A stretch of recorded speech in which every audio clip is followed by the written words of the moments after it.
Welcome back to the CX show. I'm, as always, here with my two co-hosts, Dad. Hello. That's Dutch. That's Dutch. That's hello in Dutch. Fantastic. I learned that when I was over there. Fantastic. Because you went away. I went away. That's and Alex. fine English. And we got two special guests here. We have Vin Considine and Brendan Considine from Secon Freight. So thank you guys for joining us, and can't wait to get started. Yeah. So go on, Vin. Just with your setup, how many sons or how many family members are? All right, cool. Yeah, I guess we'll do a bit of intro, I guess, on us, right? So, actually, Dad, I'll let you start because you're the headmaster. Okay. So I've got 4 kids, and Jack was the first one to come into the business about 16 years ago. Alex has been on and off for a little while. I've been fired a few times. I keep Yes, actually. we keep taking him. And I don't know, he keeps coming back. Yeah. Jacinta, my oldest daughter, she looks after QA, and we've got Rebecca, my youngest daughter. She does a little bit of filling, you know. Yep. But she's more a childcare nanny type of person. She does that. But so there's and my wife, she does admin as well. Yep. So there's 6 of us in the family, and 5 of us work full time in the business. Yeah. So Dad's CEO, Mum's admin manager, but these are titles, right? But she looks after other things as well. I'm in operations. Alex is in operations. Yep. And That's the nicest thing. That's the nicest thing he's probably. Yeah, well, I'll take it. And then it's Dad's our older sisters in QA. So that's sort of how the family is. Just I'm in anything that goes. Well, I'll tell you what, you've done really well. If you guys are in operations and you're able to take 2 hours out of your day, you're doing really well. So and good team under that. Yeah. And that's what I'm getting at. Yeah. It goes to the team that you've got, and you're giving them autonomy to do what they need to do. Yeah. Whereas, and when we were growing the business, we were operational. We didn't have a lot of people under us growing it up. So we wouldn't have been able to do, for a long time of the business, something like this. So look, I actually know nothing about your business. Yep. Yeah, cool. So let's to start off. How about you guys introduce Just jump in. okay. You can jump in. Yeah. So introduce yourselves, right? Yeah. So, Brendan Considine, my twin brother, Vin Considine, I'll introduce him for you. Family business that started in 1969 with my father, Maurie, starting it.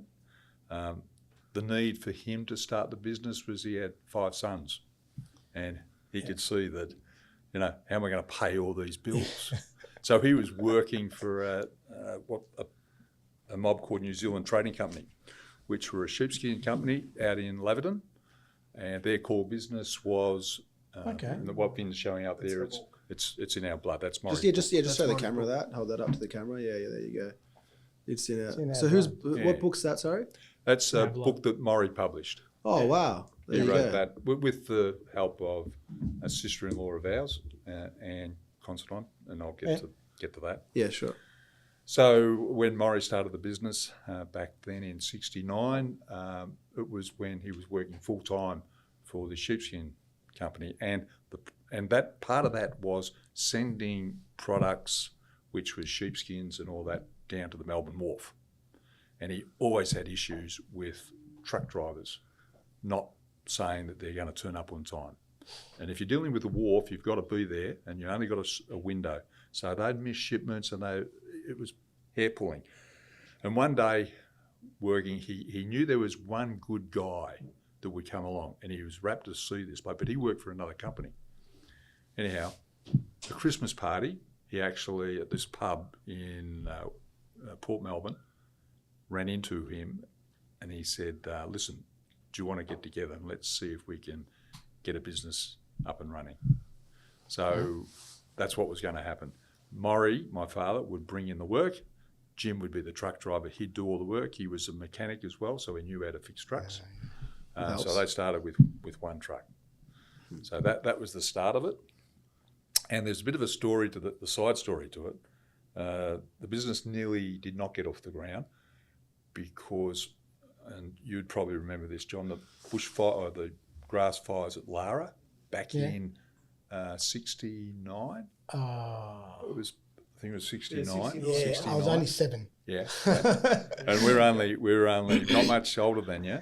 Yeah. But the truck was supposed to be delivered on that day. There was 3 trucks actually. Ah. They bought 2 or 3 trucks. I know they bought. But anyhow, for whatever happened, they didn't get delivered. And Maurie was furious because he'd promised all this work, it'd be delivered. Yep. Trucks didn't arrive, couldn't make the deliveries.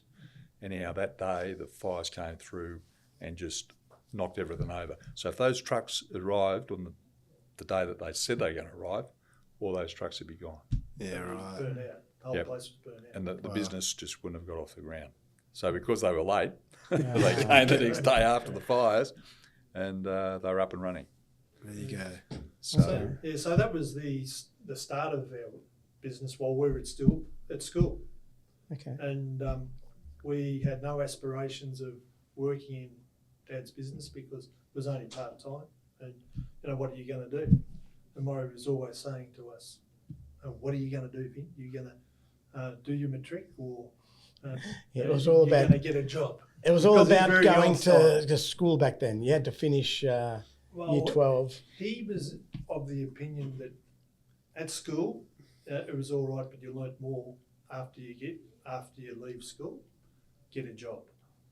And I didn't like study much, so for me, it was no brainer for me to do an apprenticeship.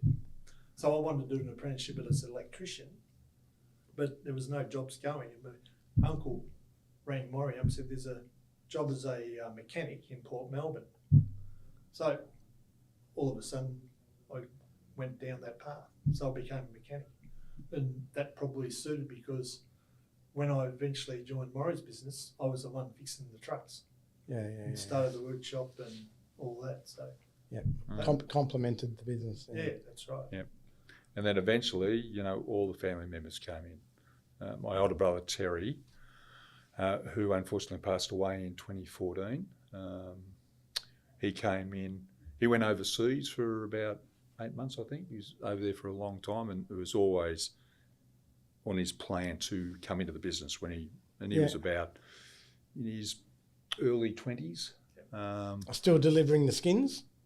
I know Maurie's business. The business was going. Yeah. It was starting to, grow, Expand. and Maurie's partner Jim. I think it'd been going 10 years by then, and Jim had enough, and he said he's going to throw in the towel. And we only found out recently the reason why he threw in the towel. He retired to look after his ailing mum. Oh, okay. But he never told anyone that. He just said, I've had enough of you blokes. I'm out of here. Okay. Right. So that was that story, and we're still very friendly with Jim's family. Yeah. But getting back to Terry, he came on board. He was the first. He did a degree in Bachelor of Economics and Accounting. So he was the chosen child, so to speak, because he had the smarts. Yeah. I left school. Got me matric, but I worked for an insurance company. We don't have a chosen child in my family. Yeah. There's no chosen child. Well, And what he means is there's no competition because he knows it's fine. That's what he's trying to say.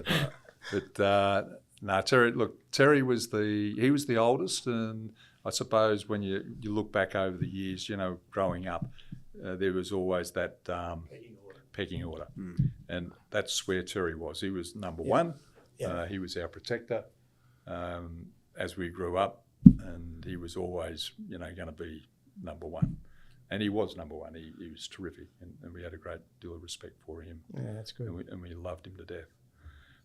So he joined first, Brendan? No, I Vin joined first. You joined first. I Yep. was there 2 years. So, Yep.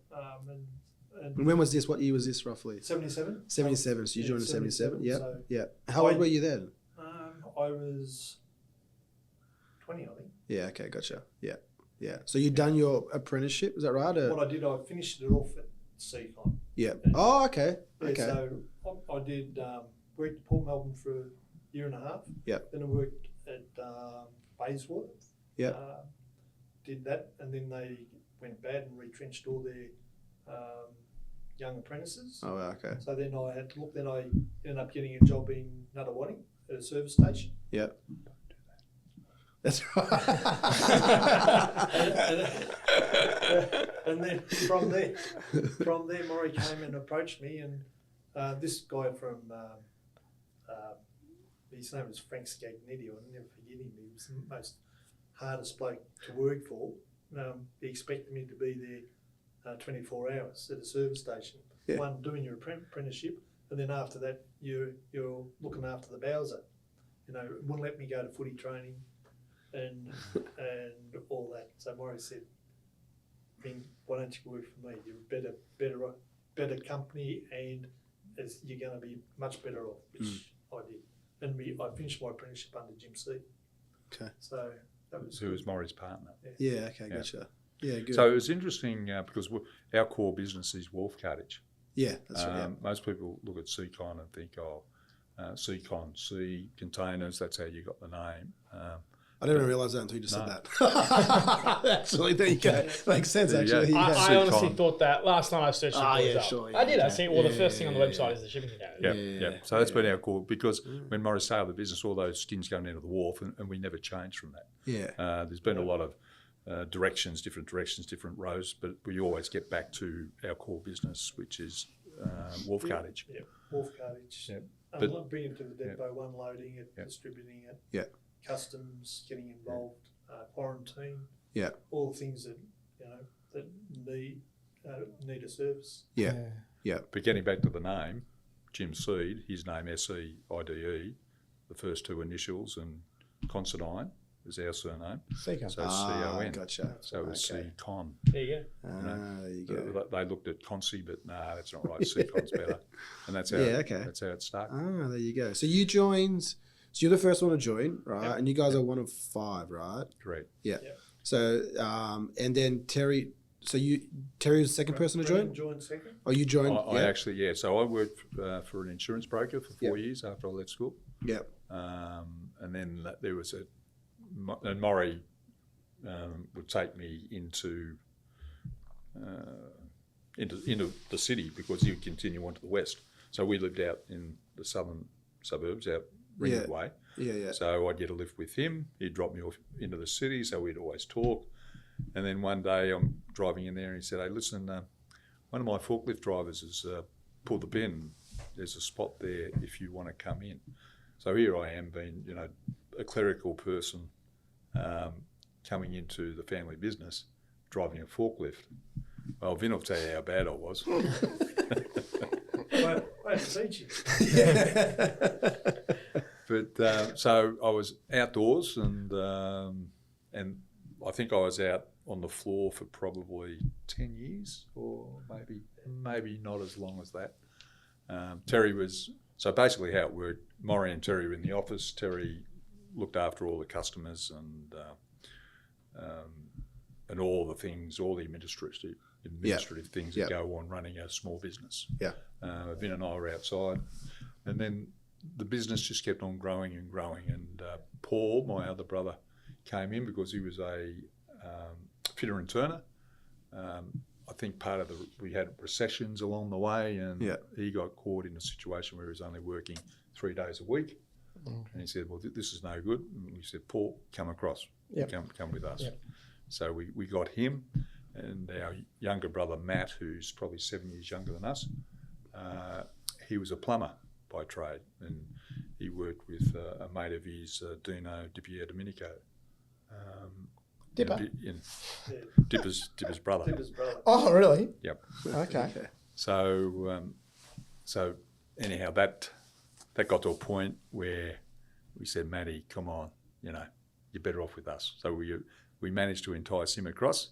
So we got all 5 sons involved. Yeah, that's good. And Maurie was pretty adamant that no women are going to join. Right? So none of the girls in our business, there wasn't a rule that said they're not allowed to, but Maurie was pretty stern in relation to how he thought, and you knew how he thought, so you didn't even go there. Said, girls, it's not going to happen. Okay, so You're talking the in-laws, is that what you're talking about? You're talking in-laws? Yeah, basically. yeah. Because you don't have any sisters, just 5 boys in your family. Yeah. So it's no In-laws. in-laws, yeah? Correct. Yeah. Correct. Yeah. Okay. I think it must have been yours. Maybe last night. Was it last night? No. when Tuesday was it? night. Tuesday night. Because we seem to always have these meetings at Dad's house at some reason at late at night. We have family Yeah. night. Tuesday night, we have family dinner. Okay. It's not a meeting. Yeah. We just end up talking about work most of the time. Yeah, maybe it's just- The beginning It of happens. the dinner goes, we're not No talking work. about work. Yeah. And then 2 minutes later, we start We're talking talking about about work. work. Yeah. It's hard not Now, to. who says that? Did the girls say that? We're not talking about work, or you guys say it? She actually mum. Yeah, It's it's- mostly it's mum. my wife. Because I don't want to hear about, we're here, it's family time. We talk about family stuff, is not good. work. Yeah. Yeah. But it doesn't happen because, we talk about work. Something will happen and Yeah, we were the same. Yeah, so much business. Where we really spoke a lot about work at the table was at the breakfast table. okay. Transport, early start, we're in there at 6 a.m, so we'd get all the trucks out and get everything organised for the day. And then we go in and have breakfast together. And that's when we planned our day, Yeah. It was a fantastic time. So what were you going to say about something sparked your interest? No. On Tuesday, I'm not sure if it was you, Brendan. You mentioned it when you came to the Emerging Leader program, or it was somebody else. But or maybe it's one of my Emerging Leader members that are there.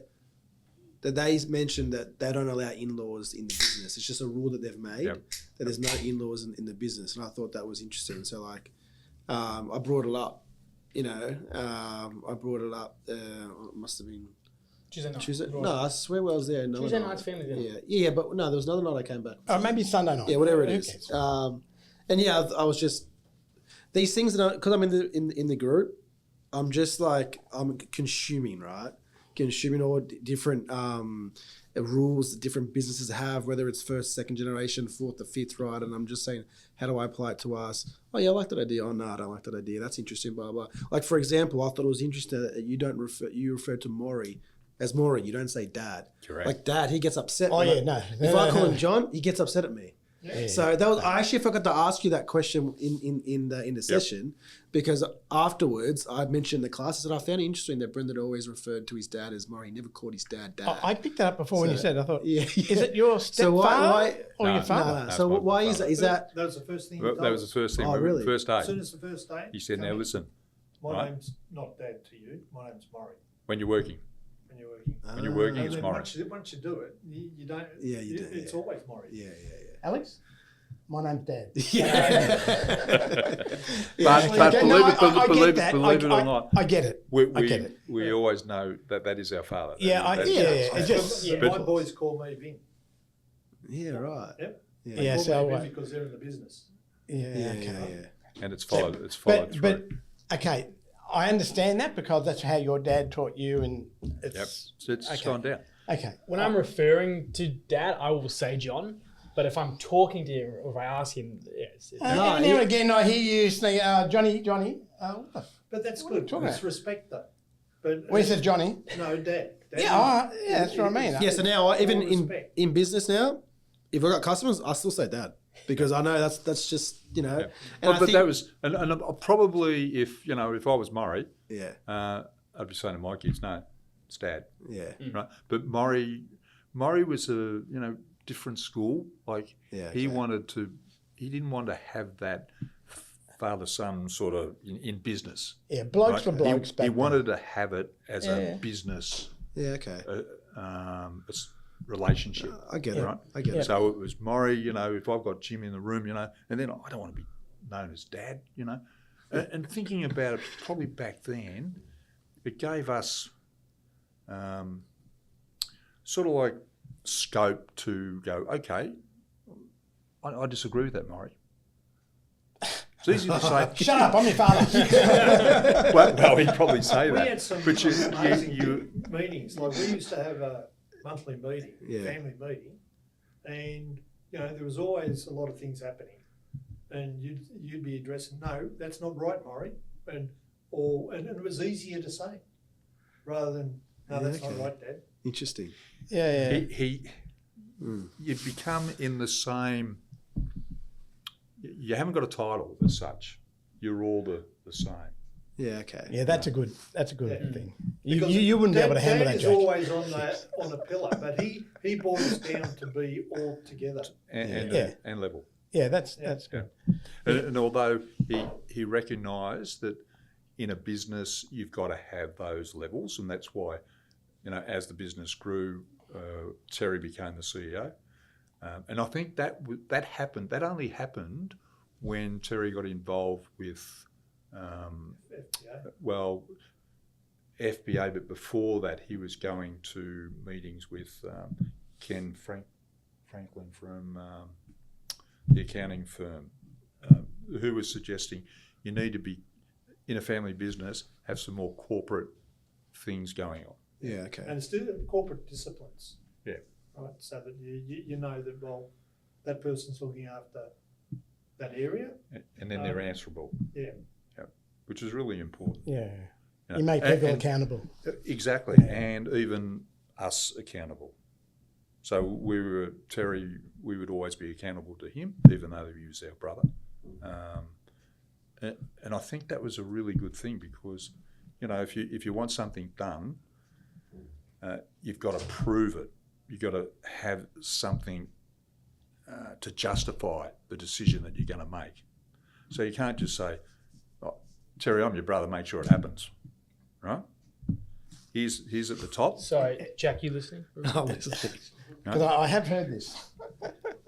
So that's really important. So we did have, and Terry was the one that was introducing all of this, in the early days, that we would get a structure. And he came to us one day and he said, guys, listen, I'm going to probably appoint a general manager and it's not going to be one of you guys, right? So we all looked at each other and we go, oh, okay.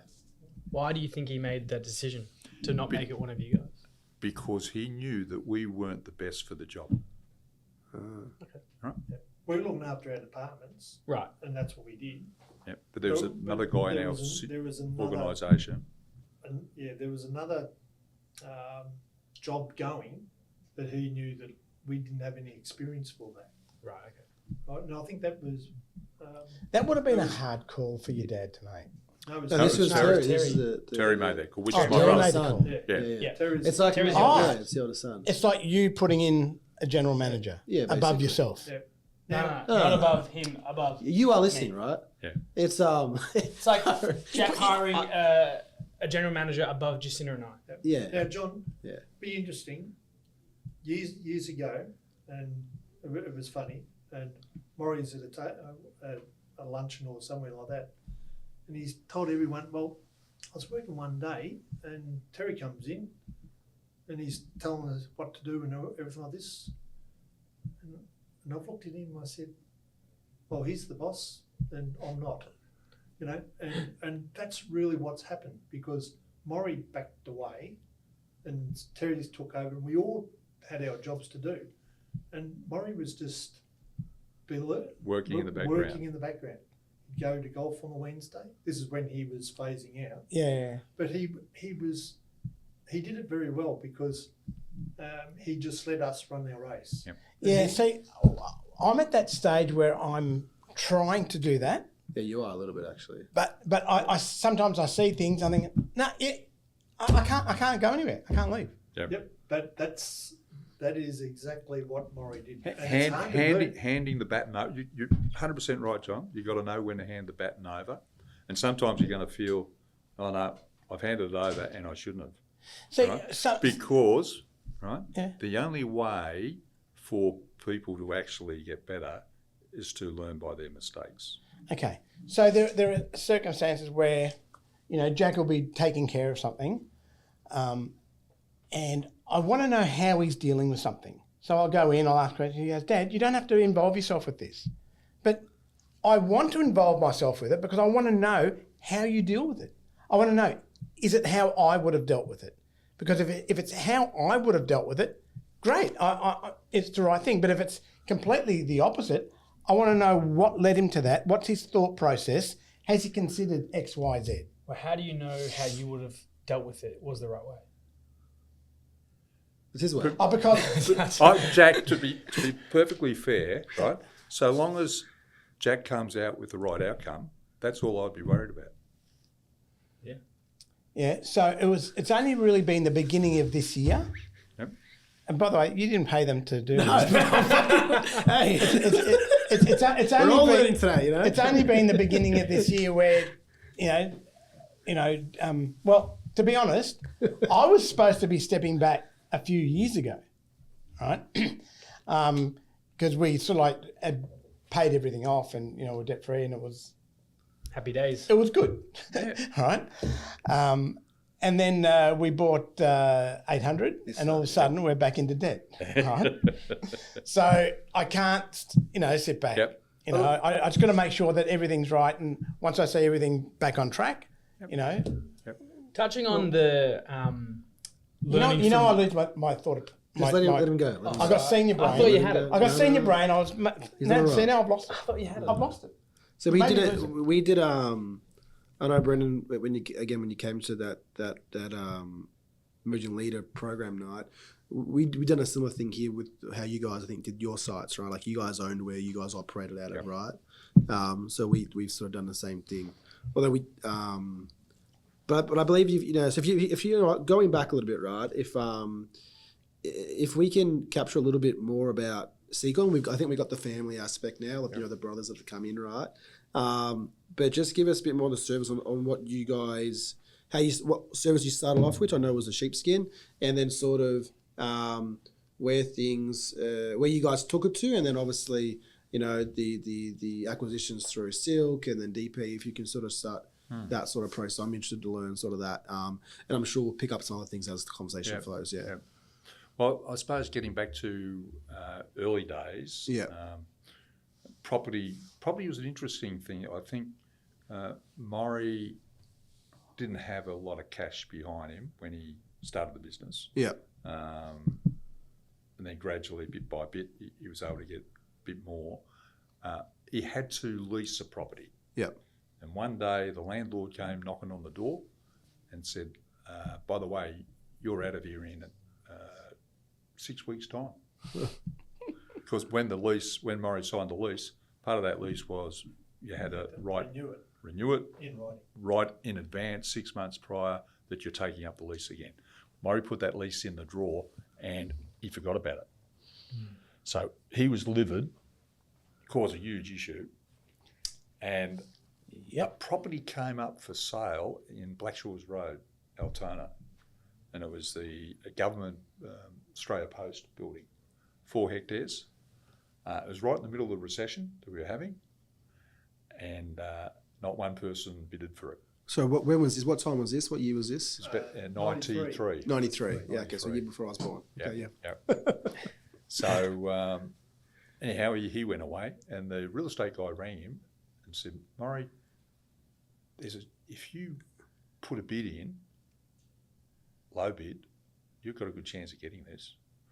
Oh, gee. Anyhow, he did. But the problem was he looked at the lease, he signed up, re-signed on another property that they moved. Where were we? Anyway, we got into Rob's Road, Footscray. So he had a look at the lease. It's another 12 months that he signed into. So if he bought this, he's going to buy this and then pay the lease. Yeah. And the bloke said, look, the real estate guy, listen, I know somebody in the government that will drag out this sale process for at least 12 months. and that's what happened. So he put a bid in, he got it. 12 months later, he bought it because being a government, property, he was able to get that lease done. It's funny the way things work out because we started off in Carrum Downs and then we moved to Notting Hill. We outgrew that. We moved to Mount Waverley, which was a really big site. Had a huge hard stand for the trucks and everything, plenty of parking. And I signed up for a 5 by 5 by 5 year lease, right? Thinking I'm here, for 15 years at least, if I want to. And commercial lease.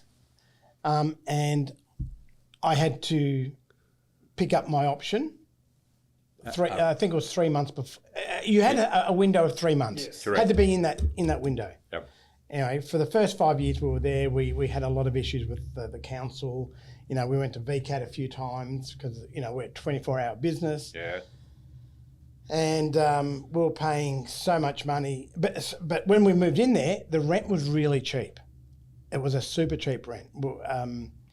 To give you an example, where we had come from, we were paying, I think it was around $67,000 a year for just a small little footprint. And we moved to a much bigger site for $50,000. There you go. Right, but it was a burnt out shell. It was a burnt out shell, but I didn't care because we built a new cool room inside it. So everything we did was inside was all new. And with all the legal bills and everything, it was horrendous. We spent hundreds of thousands on legal bills. We ended up winning, and I thought, well, I've got a 5x5x5, so even if all this money that I'm spending, it's like I'm paying a normal rent here anyway, and for the next 10 years, right, I'm going to be on a really cheap rent. Yep. So anyway, we went through our first 5 years. We won at VCAT. We won everything. I thought, great, you know, now we can start to So what make was some the money. VCAT issue? What was the issue that you were... Where we abutted a row of houses, residential strip. Yeah, they wanted to shut you down. Well, they bought their houses next to a next to an industrial It's because when we bit of moved in, land. we were 24 hours, so there's trucks at night. Before that, I think because we were like in the middle behind us, there was a concreting business or there was some sort of... So Did they come after you? No. I'm not sure when the house, but it was the old Holden testing ground. Now, it had been vacant for like 10 or 15 years. So for the last 10, 15 years, there was nothing there. No noise, no nothing. Then we came along with a 24-hour operations at night, the air brake, you know. Yeah. And We had the same issue at Blake Shores Road. Because Blake Shores Road is all down one side is residential. yeah. And 3/4 of the other side is residential. There's this one pocket where we were that was commercial. So the council really came down heavy on us because, like you, John, we had trucks. The wharf decided to run 24/7 and time slots. Yeah, that's right? right. Boom, boom. Yeah. So we were forced to get another property and run We run a night shift basically. So we had a curfew. Yeah. It was at 6 o'clock, 6 p.m. 7 p.m. Anyhow, Yeah. So we were exactly Yeah, down that track. You know, we tried everything to get along with the neighbours. You know, we offered to double glaze their windows. They said, no, we want to sleep with our windows open at night time. You know, we built an 8-metre acoustic fence along the boundary for them. We said we were going to do that. Did we do it? Yeah. I can't remember. Can't remember if we did it or not. We offered all these things. They just didn't want to know it. And all they were doing was complaining to the council, and then the council would fight us. So, you know, we went to VCAT. We won at VCAT because they said, okay, first of all, we had to get acoustic engineer. We had to get the EPA out. We had to do sound tests at night. We then had to put a traffic management thing in. And then they said, okay, because going into our property, there was a private road because the whole estate was owned by one company. Anyway, so, you know, there was a private road, and then we turned into our section, and then you could exit or enter through the other place, which was near where the residents were. Right.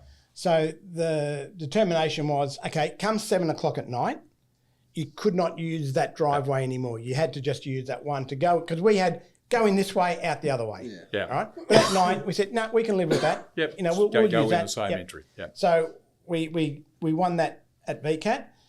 Then VCAT writes back to us saying we're denying, you know, the application because your landlord said that they didn't give you permission to use that road all the time at night. And we're thinking, but the landlord was there every day. He was in court. He had one of his representatives in court. So we then had to go back and start it all over again. Meanwhile, the councils, all the councillors are saying, well, you've been here for 5 years. You shouldn't be here. You're operating without a permit and this and that. And they said, that you've got, I think it was 10 or 14 residents here. And there was a big spread in the newspapers saying, how unhappy all these children were. Yeah. And they said, come next Wednesday, we're coming down and we're going to padlock the site. So you've literally got 5 days to get out. All right. And I'm thinking, well, and we spent all this money on legal expenses. And I said, okay. So I put a Supreme Court injunction on every single one of the tenants. All right. And what's that, sir? So I've now made them, I brought them into the proceedings because before it was just us and the council, right? And it wasn't costing them anything, right? So I wanted to make it as uncomfortable as I could, right? For the tenants. For the tenants.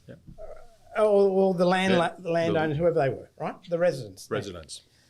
So we did that, and then like literally half an hour later, I get a phone call from the council, because I went over to the council, and there was this lady councillor there, and I said, how can we work out a way that I can stay?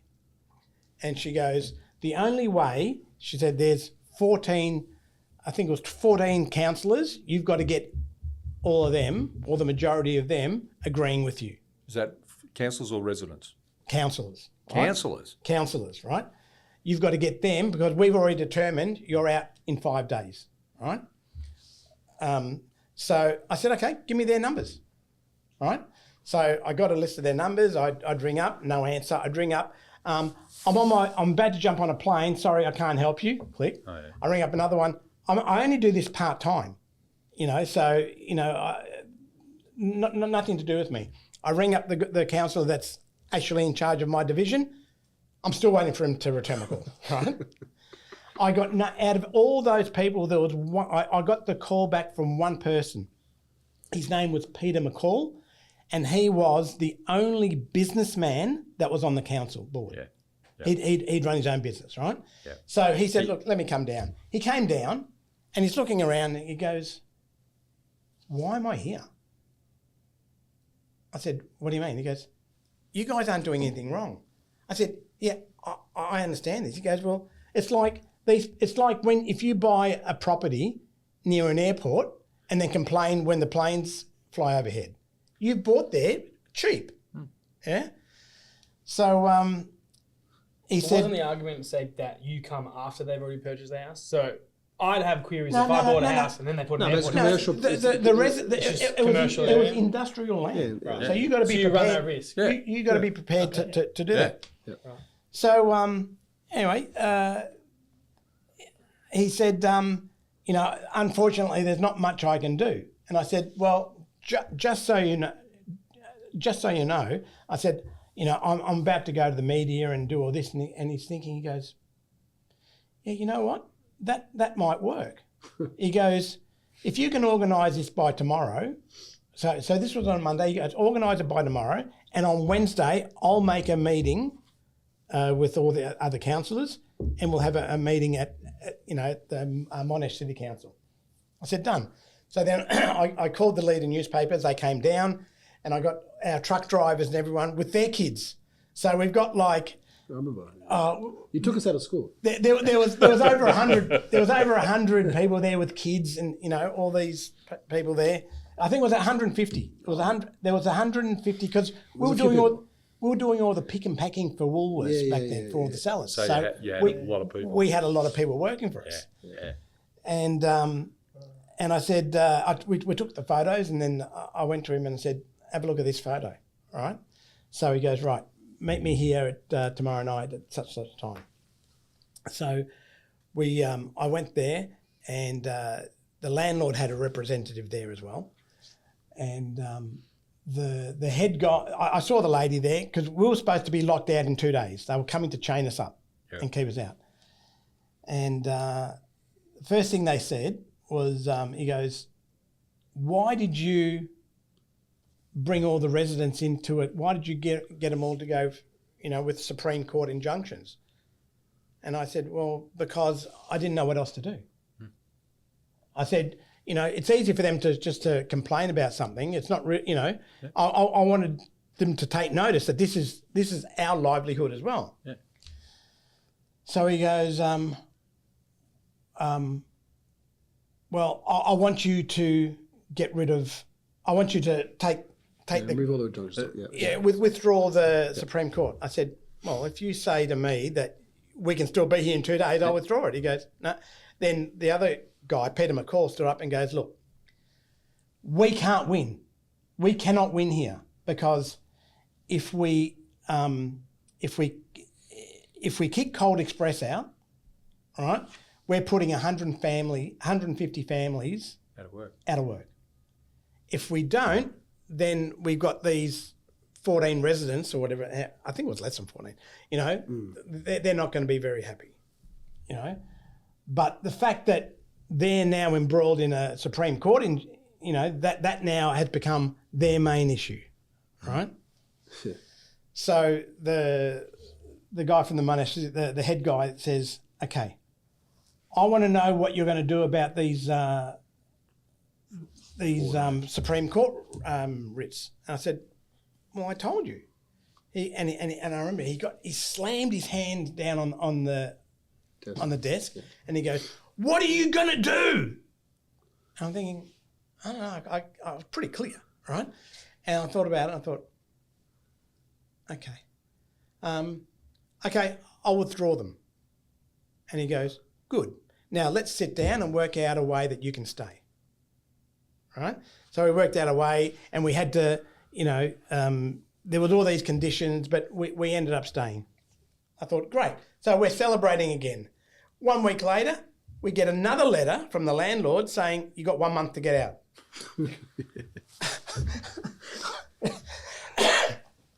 So I'm thinking, well, what are they talking about? And I said, no, I've taken up my next 5 years. He goes, no, you haven't. I said, yeah, I have. I was really conscious of that. And he goes, but you haven't taken it up. And I said, I have. Here it is here, on this day here. He goes, oh yeah, but on that date there, that was 6 days too early. You had a 3-month window, and you could only be in that 6-month window. What a turkey. Yeah. So I went to our QC and said, we're still going here. And he goes, John, you won't win this one. Fair dinkum. So he got kicked out. After all that, he goes, you won't win. I said, but surely they knew our intention. They knew everything. They said, it doesn't matter. It's very clear in a commercial lease. Yep. You've got that 3-month window. You have to do it within, not 1 day late, not 1 day early, right? And that's where Maurie got unstuck. Yeah, so it's easy to be done. Yeah. And I said, but surely this can't be right. And he said to me, have you ever been late with your rent? I said, yeah, just about every month because I'm paying you guys. We're paying $10,000 a day for our legal expenses. Yeah. And he goes, every time you're late paying your rent, you default in your lease. He goes, save your money. You will not win this. Try and work something out. So, we went back to them and said, look, give us a year to get out because I've got to find somewhere. Then I'm going to move. And they came back and we agreed on, they wanted a month. I wanted a year. We agreed on 7 months. Right. So we then had to get out.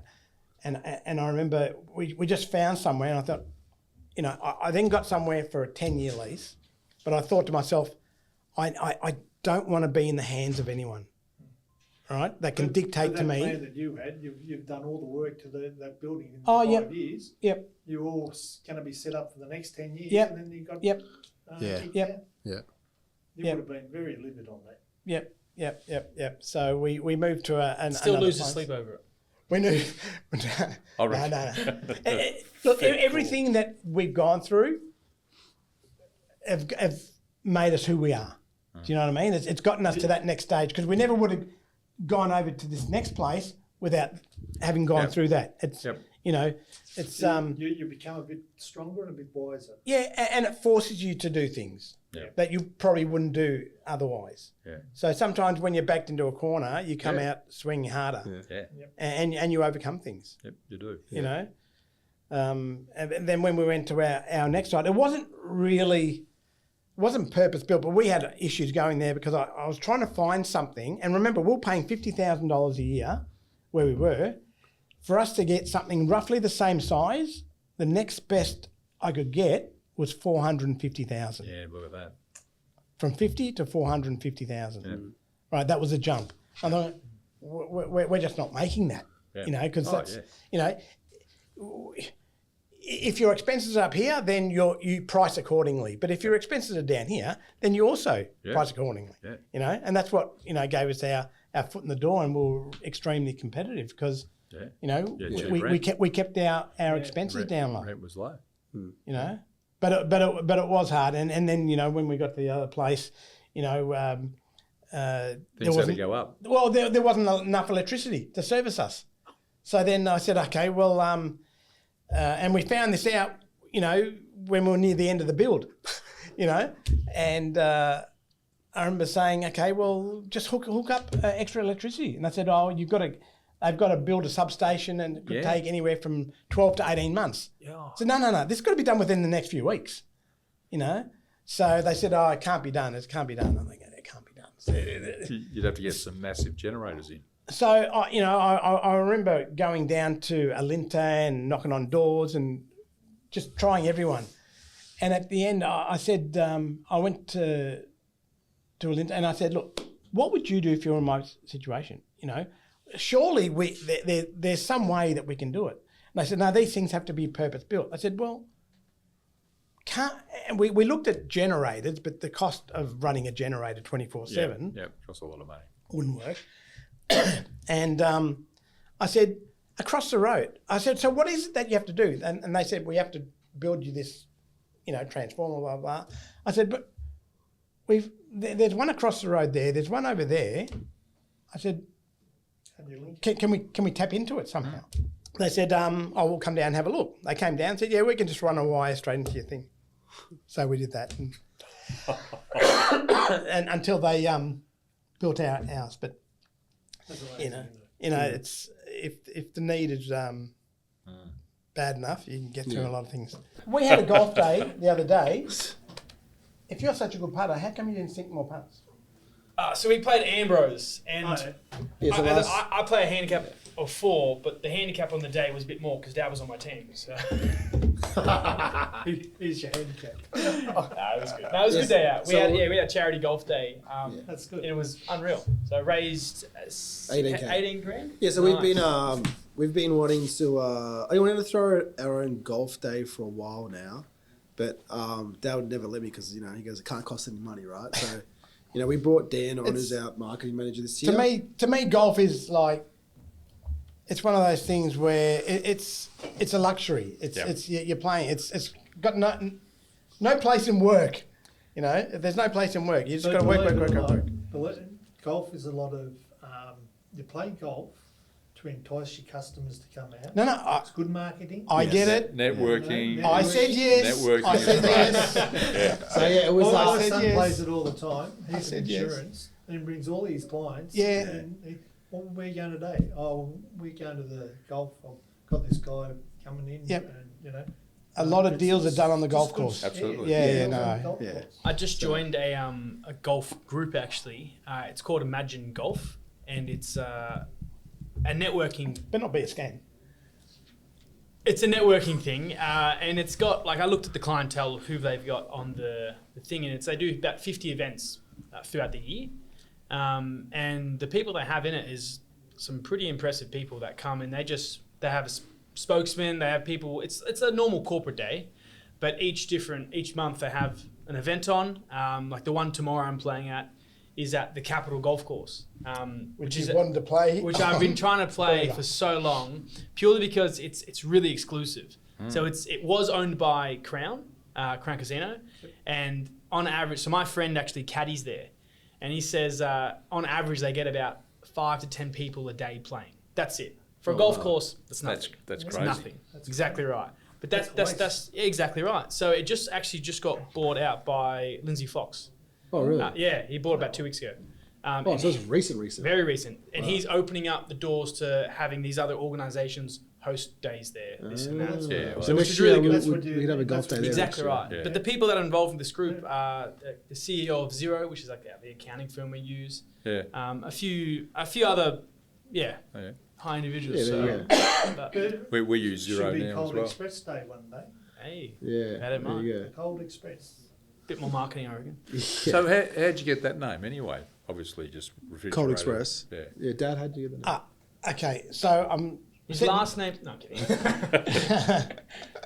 No, I believe names are really important, you know, and to me, a good name represents what you do. So we were delivering refrigerated goods, so hence cold, Yep. and we do it quickly. Express. Express. Yeah. That was it. There was no Without magical the E. formula. Without the E. Yeah. Yeah, well, I tried Why without the E? because it was already taken. Yeah. No, he looks better. It was taken by someone in, I think, Adelaide or New South Wales. Yep. But I could open up Cold Express in Victoria. So- But you need Yeah. to go. I think that brand is much better than the E. Yeah, me too. Yeah, Yeah, no, that's it's the big X. Yeah, Yeah. I like it too. But You've got like if people someone, will say, I've emailed you something. I said, I haven't got it. Yeah. Oh, it keeps bouncing back. Straight away, take the E out of the no, but in that front of works, it works in our Express. favour too. Like if I'm on a spot with someone and they say, "Oh, I'll send you an email," I'll just give in with an E, so I don't get it. You know, like sometimes it works. What would be good? No, I'm just kidding. Cold. I bet you he does it. Probably, yeah. He would do that. I drop the refrigerated transport and I just have Cold Express, the X Factor. X Factor, there you go. We've been looking for phrases. We did like when we started doing these shows, we did so on the back of our t-shirts we got "Chill Out, we got this." Okay. Yep. So we have that's I think I'm not sure if Dan came up there or someone came Some up people with like that. I'm not it. It's 100% yeah, look, wrapped you in know. it, but yeah. But yeah, that's anyway. We'll swing it back. So, 5 boys working in the business, right? There's got to be some challenges or some hiccups along the way, right? What do you guys do when you guys can't agree on certain things? So now this is second generation we're talking Yeah. about. Yeah, Second correct. That's We're right. second Yeah, gen. yeah.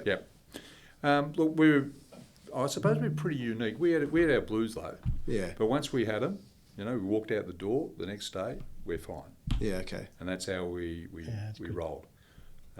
But you had a pecking order, right? So would Terry, would Terry always have the last say, or was it always a vote between, or how No, did you guys- we had a vote. We actually I got think in the later days we had the votes, but when we first were there, correct. Terry had the say. Yeah. And we respected his Yeah.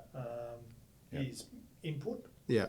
But then as you get more into the business and more keen and Yeah.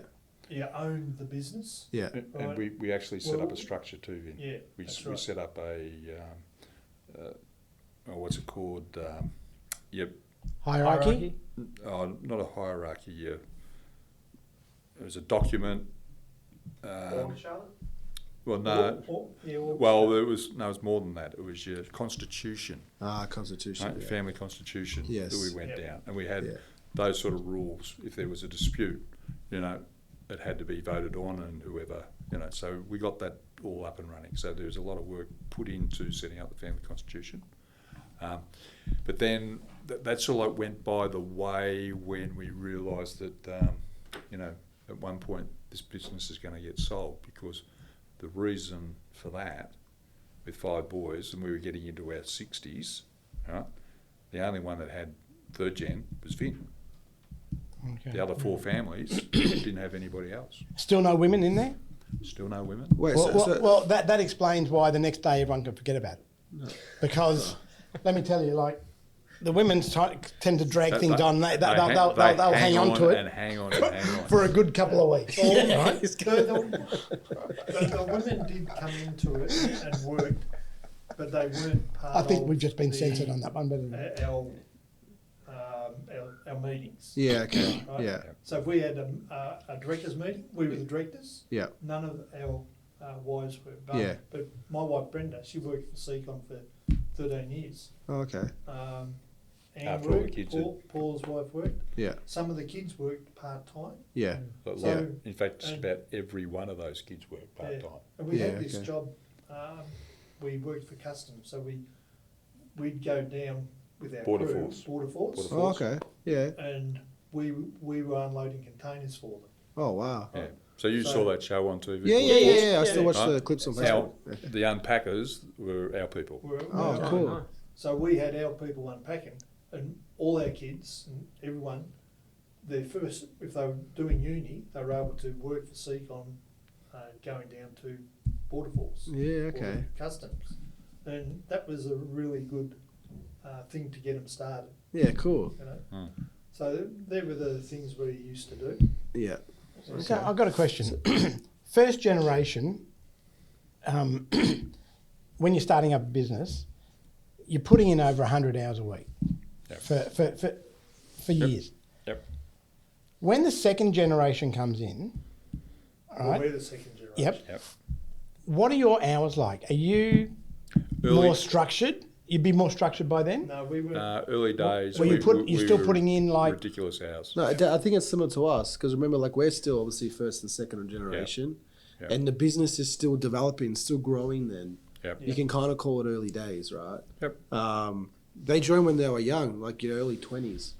yeah, but it's I'm still I'm not- just wondering at what stage is it the third generation, fourth gen, where you come into a role and you're only doing your 40, 50 hours? Oh, look, it depends on the business, but And how yeah, how well that business is organised and yeah, true. and Yeah.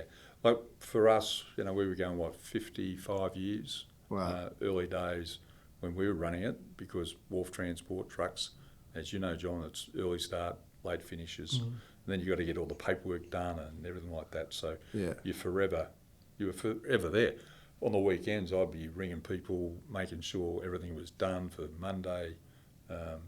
Saturdays we had to work, and then Sunday I was organising stuff. So I was working probably 7 days a week for I don't know how long. And then the wharf decided to issue time slots. So our days were getting from a 6 o'clock start, we were getting home at 10 o'clock. Yeah. And it was just getting, so we came up with a plan that we would start rostering. So Vinna doing morning shift, I'd do the okay. late shift. Okay. So you had to adapt. You Yeah. know, if you're going to do the same thing, it's just going to end in pain. So as we got older and probably a little bit more smarter, and then started to put on more people, you would expect that those tasks would be undertaken by other people. And the key thing was to make sure that they were doing the right thing. All right. So you need to let the autonomy go. Give them the sense that they're doing a job. And the other thing is too, we found you get a lot more out of them if you make the decision that it's their call, that they're doing the job. They're more invested. They're a lot more invested. Yeah. If you could get them invested into that work, gives you more free time. Yeah. So that was a gradual thing over time. Like when we first started, we, bit like, that was our job. No, that was our family business. Nobody else was going to get involved. But at one point, you've got to let go, and you've got to. So Get other when people. you hire people, what is it that you look for? Well, for me, when they come in, because if it's drivers or whatever, Yeah. I look at their car. I look at their smoking. If they treat their car like it's a pigsty, right? I've actually heard a few people do this. Right. That. So that's one of my first things that I do, and then you look at their strengths and weaknesses and what they can offer you, Yeah. and a lot of the things is, believe it or not, a lot of people nowadays, what's in it for me, right? They say, well, what do I need? What am I going to get? What's my rate of pay? Yep. Unfortunately, when I was going for a job, I'd be saying, I can do this, don't say anything about what I want, what's their needs. I can help you do this, I can help you do that, Yeah. I know how to do that. And that's what We're the same era, Yeah. and you But never things have speak. changed. You'd never speak about money or anything anything. No. But, But now these days it's employee too. now, I don't know if there's more options these days. It's definitely not like it was when Yeah. we were growing up. And I don't know, for me, I think it's gone too far. Yeah. The landscape has changed. There's no Yeah. doubt about that. Yep. And the employees seem to have the better end of the stick these days. Yeah. Yeah. It's, But then, in saying that, you know, if they come in and they say, you know, what's in it for me? Okay, that's fine, but this is what is, and that's why it's so important to have that accountability. So, if you have roles, specific roles for the business, they need to be itemised, and then they need to come in and prove that they've been doing that. Yep. All right, and then you don't mind paying them. yeah. So, Do you look at resumes? You know, No, does it not worry really. you if they've gone to uni or not been to uni? Does that? well, in this day with AI, resumes, you might as well throw it out the door. Yeah. But really, probably the best way is to sit down in front of somebody and talk to them. Yeah. Talk I to never them for took much. half an hour. Yeah, I never took much notice of resumes because you can No. put whatever you want on the resume. Exactly. Yeah. You know, and now AI with AI, like you mentioned, you know, But you'll get a good understanding of somebody face to face and whether yeah, they I like to talk. look at- Yeah, I like to talk to them. Talking Higher for off, me. more off character than resume. Yep. Well, for me, I like. Well, obviously, I like to see someone who's intelligent. But Still working for us? but to me, integrity. Integrity for me is Yeah. a big one. Absolutely. Yeah. You know, because likewise. Well, with you touch on values, Jack. When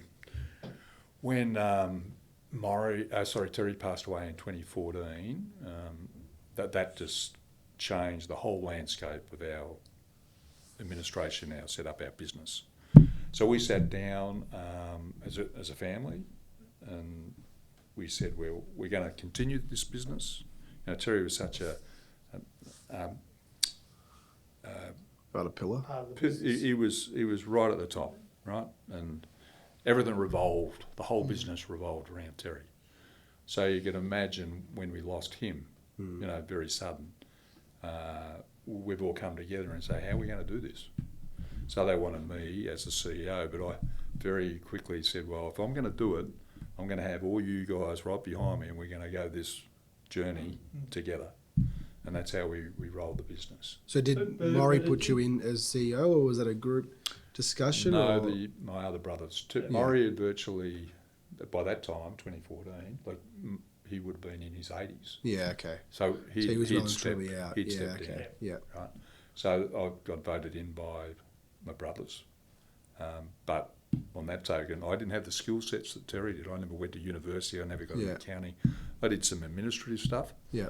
Probably my forte, my strength was my people skills. But I relied on my brothers to come in and let's do this together, and other people coming in. Yeah. And so we sat down and we said what we need to do as a business is to get our values. What are our values? What are the values that Maurie and Terry instilled in the business in early days? Let's get them and set them up. And we came up with the right way: respect, integrity, governance, honesty, and trust. Yeah. Right? And those 5 values underpinned the next 10 years. Yeah. You know, with every Still relationship, going. every relationship with your employees, every relationship with your customer. And if there was anything coming, and it was interesting, my accountant came up to me probably 18 months ago, and she picked up that somebody had paid a very big bill twice, right? She could have either said, oh, this is fantastic, you know, we won't say anything. And I said, like hell we won't. Where does our value stand, right? Honesty, integrity. Yep.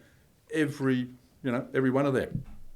You ring up that customer and tell them what's happened, and we'll get that money back to them. Yep. That's exactly what we did. Do you know that's happened to us? That happens to us a lot. Yep. People pay, they'll double pay an invoice or something. Yep. And my wife's, this company here is, they double paid. So we just send them an email saying you're double paid. What do you want us to do? Yep. Do you want us to shoot it back, or do you want it to give you a credit on next another month. bill? What do you want us to do? Yeah, and, Right. and it's very easy managing your people. Yeah. Sorry, Jack. Yeah. John, we had a very important person up in our executive group. So we had 12 members of our executive group. Absolutely caused mayhem with an email within the group. I brought her in and I said, listen, you've just gone against everything that we stand for in relation to our right way values. All right? What are you going to do? She apologised.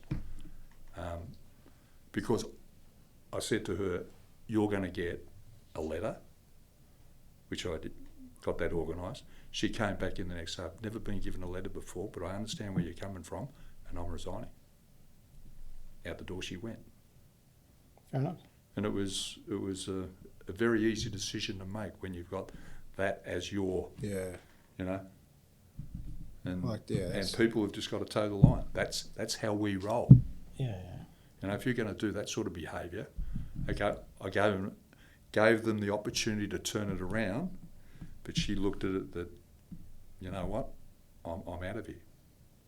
And it was probably the best thing that ever happened. Yeah. The hours you spoke of, Brendan, did you guys have that on a wall somewhere on site, or how does all your How do which? the values that you spoke of? Did you have them on a wall somewhere? Yeah. Or? Yes. Yep. Yeah. Yeah. We have them on their tables. Okay. Yeah. Yep. We have it plastered out there so that everyone knows what our values were. And All right. what made you guys come up with that? Was that something that through FBA, or was that something that you guys did that internally? You just No, we just looked at. We wanted to continue the legacy that Maurie and Terry left. Yeah. And said, well, to me, it's all about values, you know, and where the business is going. What were those shared values that they held really high? And we went through. It was a whole day, wasn't it? Yeah. You know. We did But we the needed IC, something that was okay. that was easy to remember. And for me, you know, I run that thing off all the time. The right way values. For us, you know, I've always said, if you say you're going to do something, you got to do it. Yep. But that is good. We know it in our heads because but it's maybe we should put it actually out, you know, for all our. And staff to another see. thing, which apparently a lot of transport companies do, they'll lie. You know, they know something's not going to get there at a certain time. Yep. But they'll still say, yep, no, it'll definitely be there. Yep. When Well- they full on, and I've always said to our guys, never lie. Never, ever, ever lie. Well, just about everyone covers off on that. Like that's honesty, Yep. Yeah. right? Yep. Which is part of our right way value. Yeah. Yep. So you be honest with everyone. And it works in your favour. Absolutely. Things happen. It's transport, and you know, if something has gone amiss, or a truck's broken down, you just communicate with the customer, and you turn that negative into a positive. Absolutely. Every You know? time. Every time. It's how you react. So I just want to jump in, and so you were put in as CEO, Brendan, right? And Yep. you guys were continuing forward. Yep. What how many years after did there was an acquisition done by Silk, blah blah blah. Lead us towards that. Well, right? getting back to that, when that happened, Yeah. Silk bought you out. Is that right? yeah, but this was very late in the piece. Yeah, if you're talking about the business and the development Yes, going through, yes. At 2014, when Terry passed away, that was the catalyst that turned our business around, I think, because you know we came together as a really united group. Yeah. All right. And I know prior to that, Matt and Terry were at loggerheads.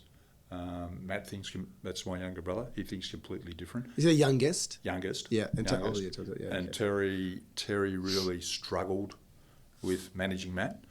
That general manager that I was talking about, he was a good mate of ours from the football club that came down, and he was working as a plumber, and he needed to get away from that family environment that he was working in. Yeah. And you needed your I roots knew fixed. he was a good guy. And I said, "Come down, Steve. Let's have a chat." So was that your solely decision? Yeah, he was no. Or did you guys just speak to the I bought board? him.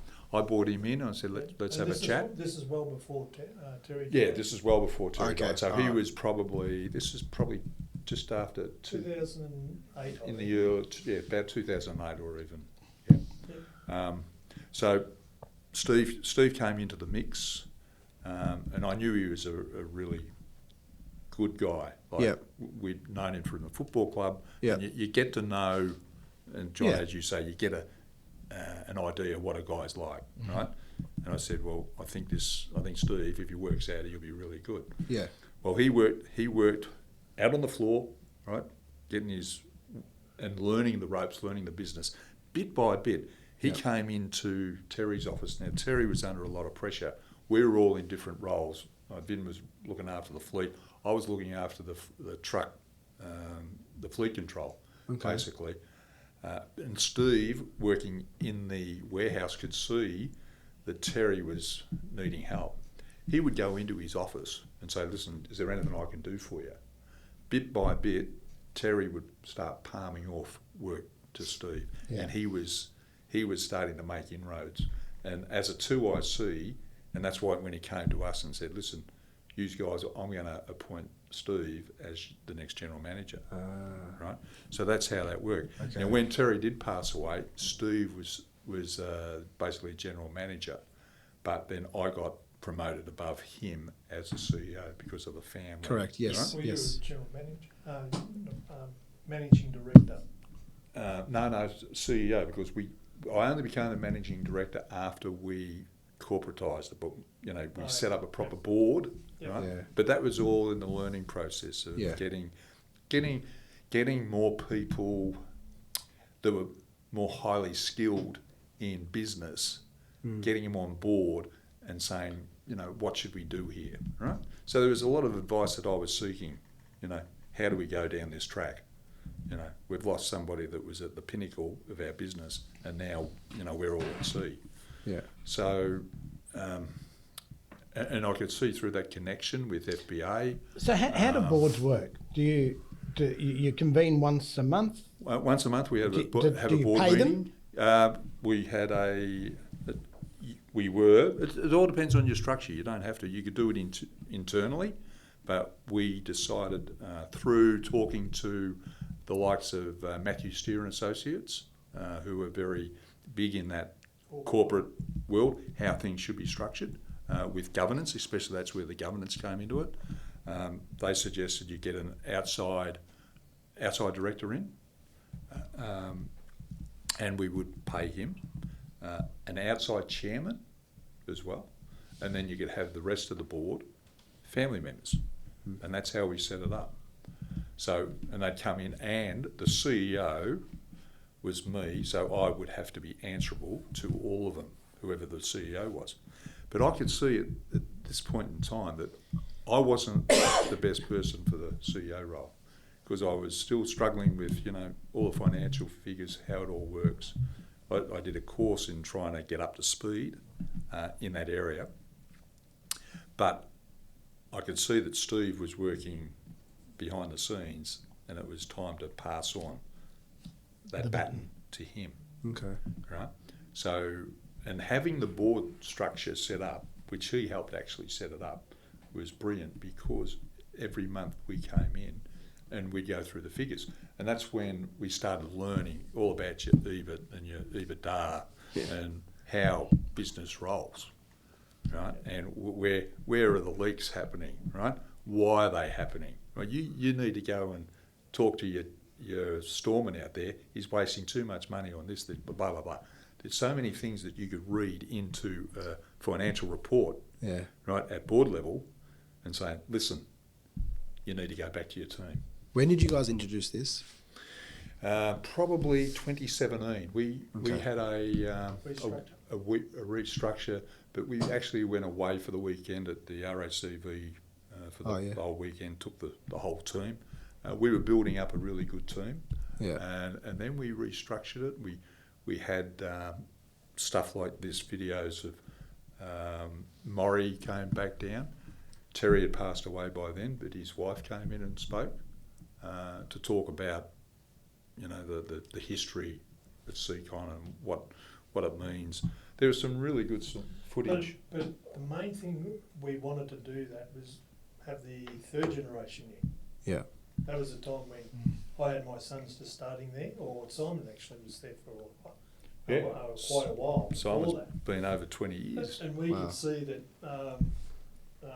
we're not getting any younger, and we needed help, and we needed young blood to keep the business going. So we had 3 of my boys working in the business, and we had this meeting at the RACV club where we had that restructured. Yeah. And that's when I handed over the baton to Steve to take the CEO role. Yeah. And Steve took it on till 2021. What was the company called then?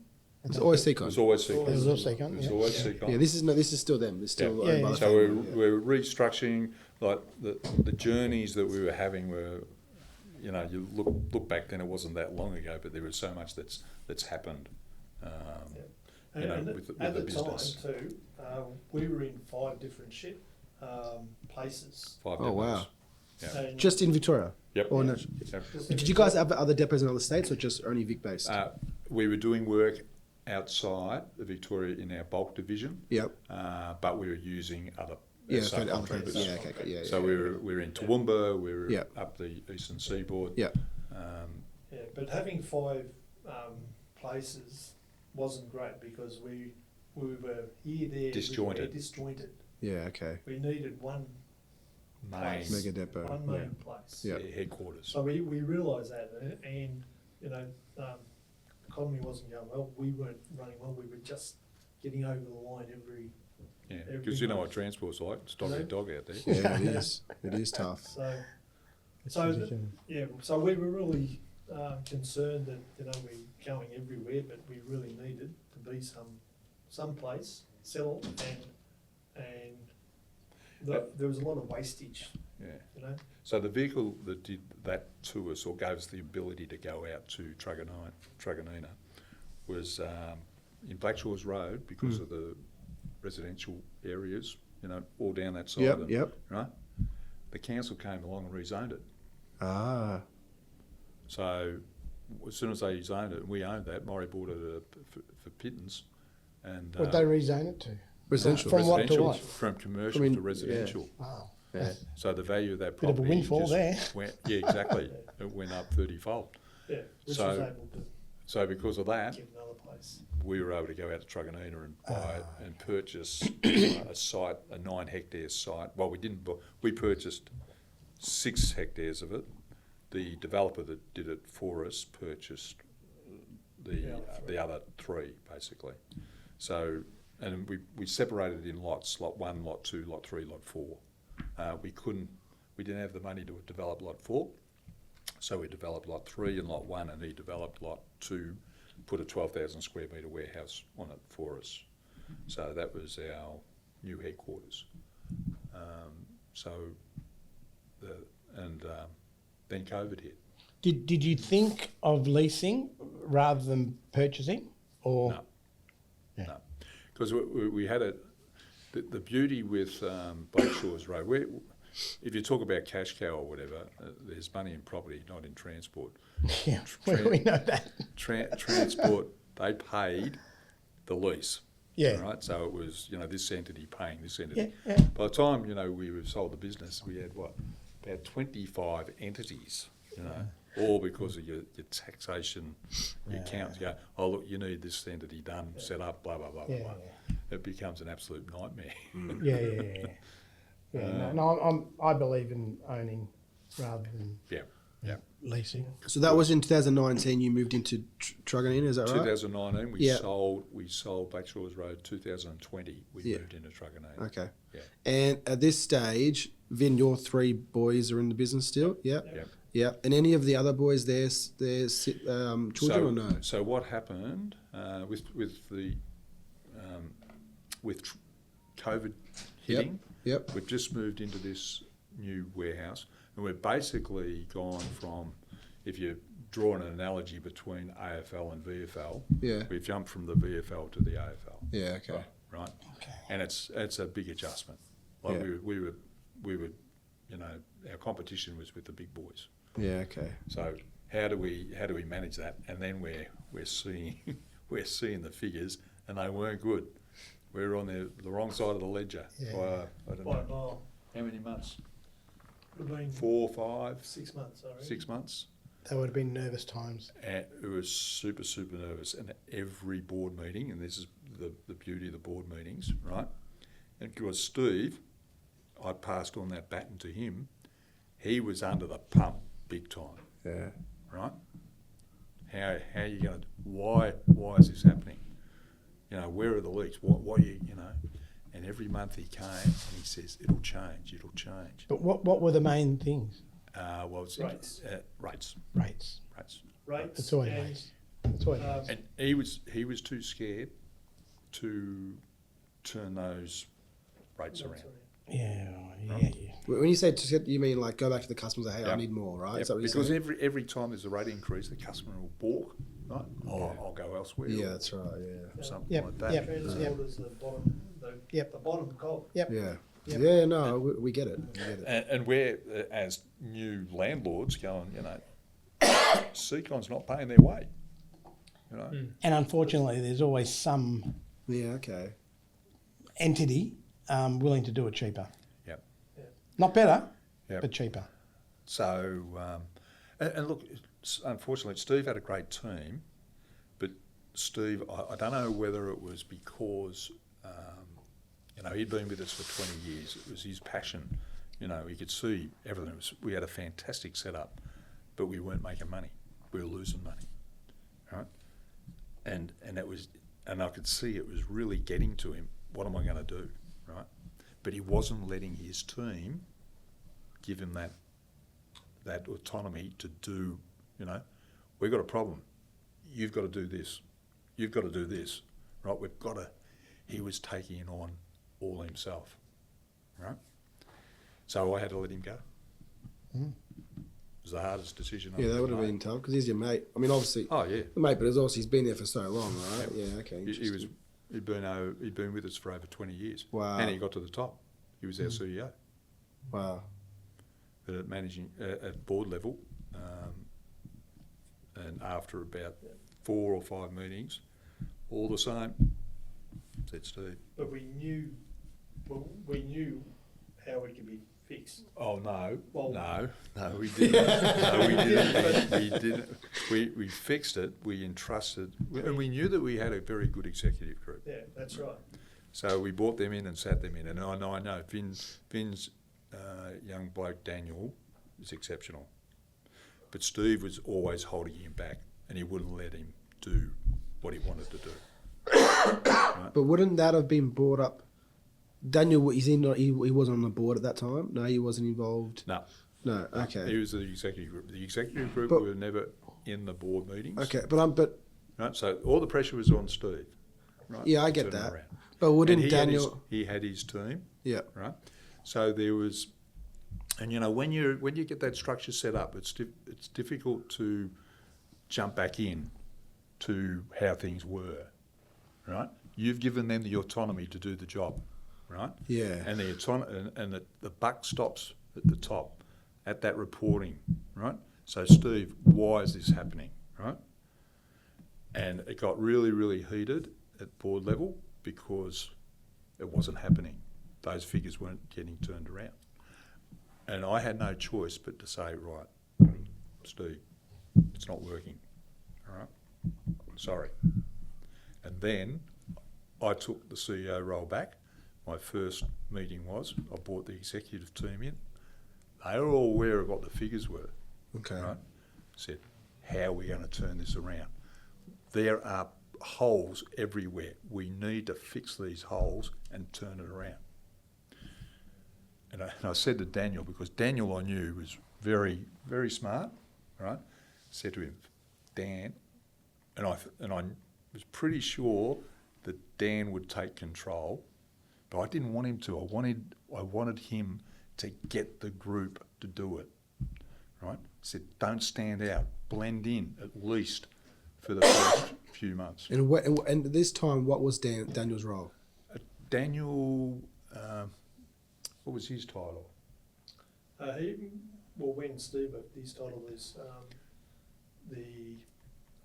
Well, financial CEO, not CEO. CCO. Chief Operating Officer. Chief Yeah. Operating Officer. Yeah. Yeah. Yeah, but basically the executive group had their titles. We had our inboard accountant, Yeah. financial person, blah, blah, blah. So they all had their various roles within it. But Daniel, I knew, was very, very smart.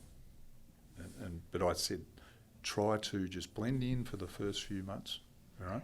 Because what happens, with the mill, it goes to the top automatically. And everybody realised within about 3 months that Daniel was the key person. And I didn't want to just turn around and give him that CEO role. Yeah. He had to earn it, Yeah. and he had to get the respect of the other group. Yeah. Because I said to him, you don't want to be doing all of it. You've got your team to do it, all right? Use them, but you'll need to get their confidence. And that's exactly what happened. Good strategy. So within 3 or 4 months, Daniel turned it around. Because he had the guts to go out and said, listen, with his executive group, we're going to go to these customers where we need to and say, this is what it is, and be prepared to walk. Yeah. That's what happened. Well, you have to. You got costs. Your competitors theoretically should have the same costs. Yep. So the main reason when we left Link Corp, which was our transport depot, we went. Link Corp was 10 minutes down the road from the wharf. They're in Brooklyn. Now, is this before COVID or after or during? Just before. Just before? You had 5 Before, sites, and yeah? then- Yeah. Yeah. It's 2019. 2019, yeah. Okay. Yep. We left all our depots, Black Shores Road, Strzelecki, Link Court. We had another depot, Felsted, and then we had the truck. We had all the trucks parking in a block of land in Sunshine Road. Sunshine Road. So we had 5 depots, Yeah. and we were bleeding too. And anyway, when the trucks were running from Link Court, it took 10 minutes To the wharf. to the wharf, because we're right at Yeah. Somerville Road. We are now 35, 40 minutes from the wharf. Yeah. that's Truganina. different. Truganina, still charging the same rate, Yeah. right? So instead of the trucks doing Yeah. 4 trips or 5 trips, maybe Yeah. 6 trips, they're doing 2. So they're doing 2 or 3 the most, and so you just add that up. Yeah. It just Yeah. doesn't Oh, work. yeah. So Daniel came up with a strategy to redo the rates, completely restructure it, all right, to where we are now. And what did that look like? Did that just go back and tell us how in more, or was it changing a particular zone, which It rate was more? It was changing the zones. Yeah, right? okay. Yeah, we spoke about doing that, yeah. And it worked on, concentrated on all the businesses within Truganina. And look, we were really fortunate because Truganina was like a place where mushrooms just sprouted up. Like all these buildings just started to go bang, that's right. bang, bang, bang. That's right, yeah. And all looking for, we were probably the first big transport company set up there. Yeah. So we were able to go and knock on the door and had great success. So, yeah. When you guys, when Daniel increased the rates, did anyone actually leave? No. Nope. That's good. Yeah. Yep. That's Yeah. good. So, things turned around and it just went from strength to strength. And then going back with Silk, Yeah. well, you can only sell a business if you've got a profitable business. And we couldn't sell it in 2019, 20, 21, 22. When did you start having conversations that, okay, 3rd generation is not going to continue on? Oh, we had the strategy. It was early days. Okay. When we Yeah. knew that. It all started actually when somebody knocked on our door and wanted us to buy us out. Yeah. When was that? That was 2009. Gregory's Transport. Transport. Do you remember Gregory's Yeah, Transport? Yeah, I do, yeah. Yeah. So They'd bought our business And the bank rang on the Friday. The business was supposed to be sold on the Monday. Everything was changed over on the Monday. Friday afternoon, the bank rang and told them that, and there was issues happening overseas. We're not going to give you the money. So this happened in 2009. To pay us. Right. So it fell over. This is what transport's like, because at that stage in 2009, we were hammered. Like, we were never seeing our kids. We were always at work, and we were tired. Second generation was tired. And we had one of these guys, Don Elmer, who introduced us to the bulk. So he sort of like looked at our business, and he sensed that, well, you might be able to pick up a good quid if you want to retire from this business. And because we were tired and always being there, but never having any money, because the money was always for the Reinvested. business. It was reinvested, correct. So this opportunity came up, and we thought, yeah, we'll take it. So we signed on the dotted line. We got we were happy with the figure. Anyway, we had to develop a good EBITDA every month to show them that it was a good, Saleable business. saleable business. And we did a good job. And then all of a sudden we're looking at our business in a better way. And I reckon the last month, no one wanted to sell our business, and we said, why did we sell? All of a sudden, It was an amazing thing. And then we're thinking, oh, I'm going to have to work for Gregory's. I'm not going to be working with brothers. What's this going to be like? It's, we're thinking. We're thinking We've we've done the wrong thing. We've done the wrong thing. Anyway, the Friday when it was, we told all our staff that we'd sold to Gregory's and everything like that, and everyone's absolutely. And a few people left, actually. Left. Yeah, right. They thought, oh, this is No crazy, no good. Yeah. Anyway, it on the last Yeah, as I said, the Friday. hour, it didn't happen. Yeah. So you were, at the end of the day, you're relieved. We were. Well, it's amazing. Like Terry, where we were in the office, and I could pick up Terry's foot. He's got a distinct walk, and I was down in Matt's office, and I could hear Terry's coming down really quick, and he burst into the room and he said, "Gregory's deal's off. We're back in business."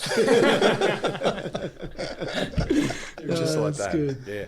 But that, I reckon from that day on, it gave us it did something. Revitalised. It Yeah. revitalised us. Yeah. We just went from strength to strength to strength for a number of years. That was 2009, was it? Yeah, about 2009. Yeah. Yeah. And then fast Or was forward it to. later? I've got to So check. We got more trucks, and Yep. we'd only buy one truck a year. We're buying 5 and 6 trucks a year. Yeah. Yeah. By 2010. Yeah. Yeah. Now, when you say you were buying them outright or leasing them? We buy them outright. Yep. What are you looking at me for? Sorry. Keep going. Yeah, We get a bank loan, and but we wouldn't get it. We wouldn't go lease them through the Yep. trucking people. Yep. Yeah. Okay. Yeah, that's good.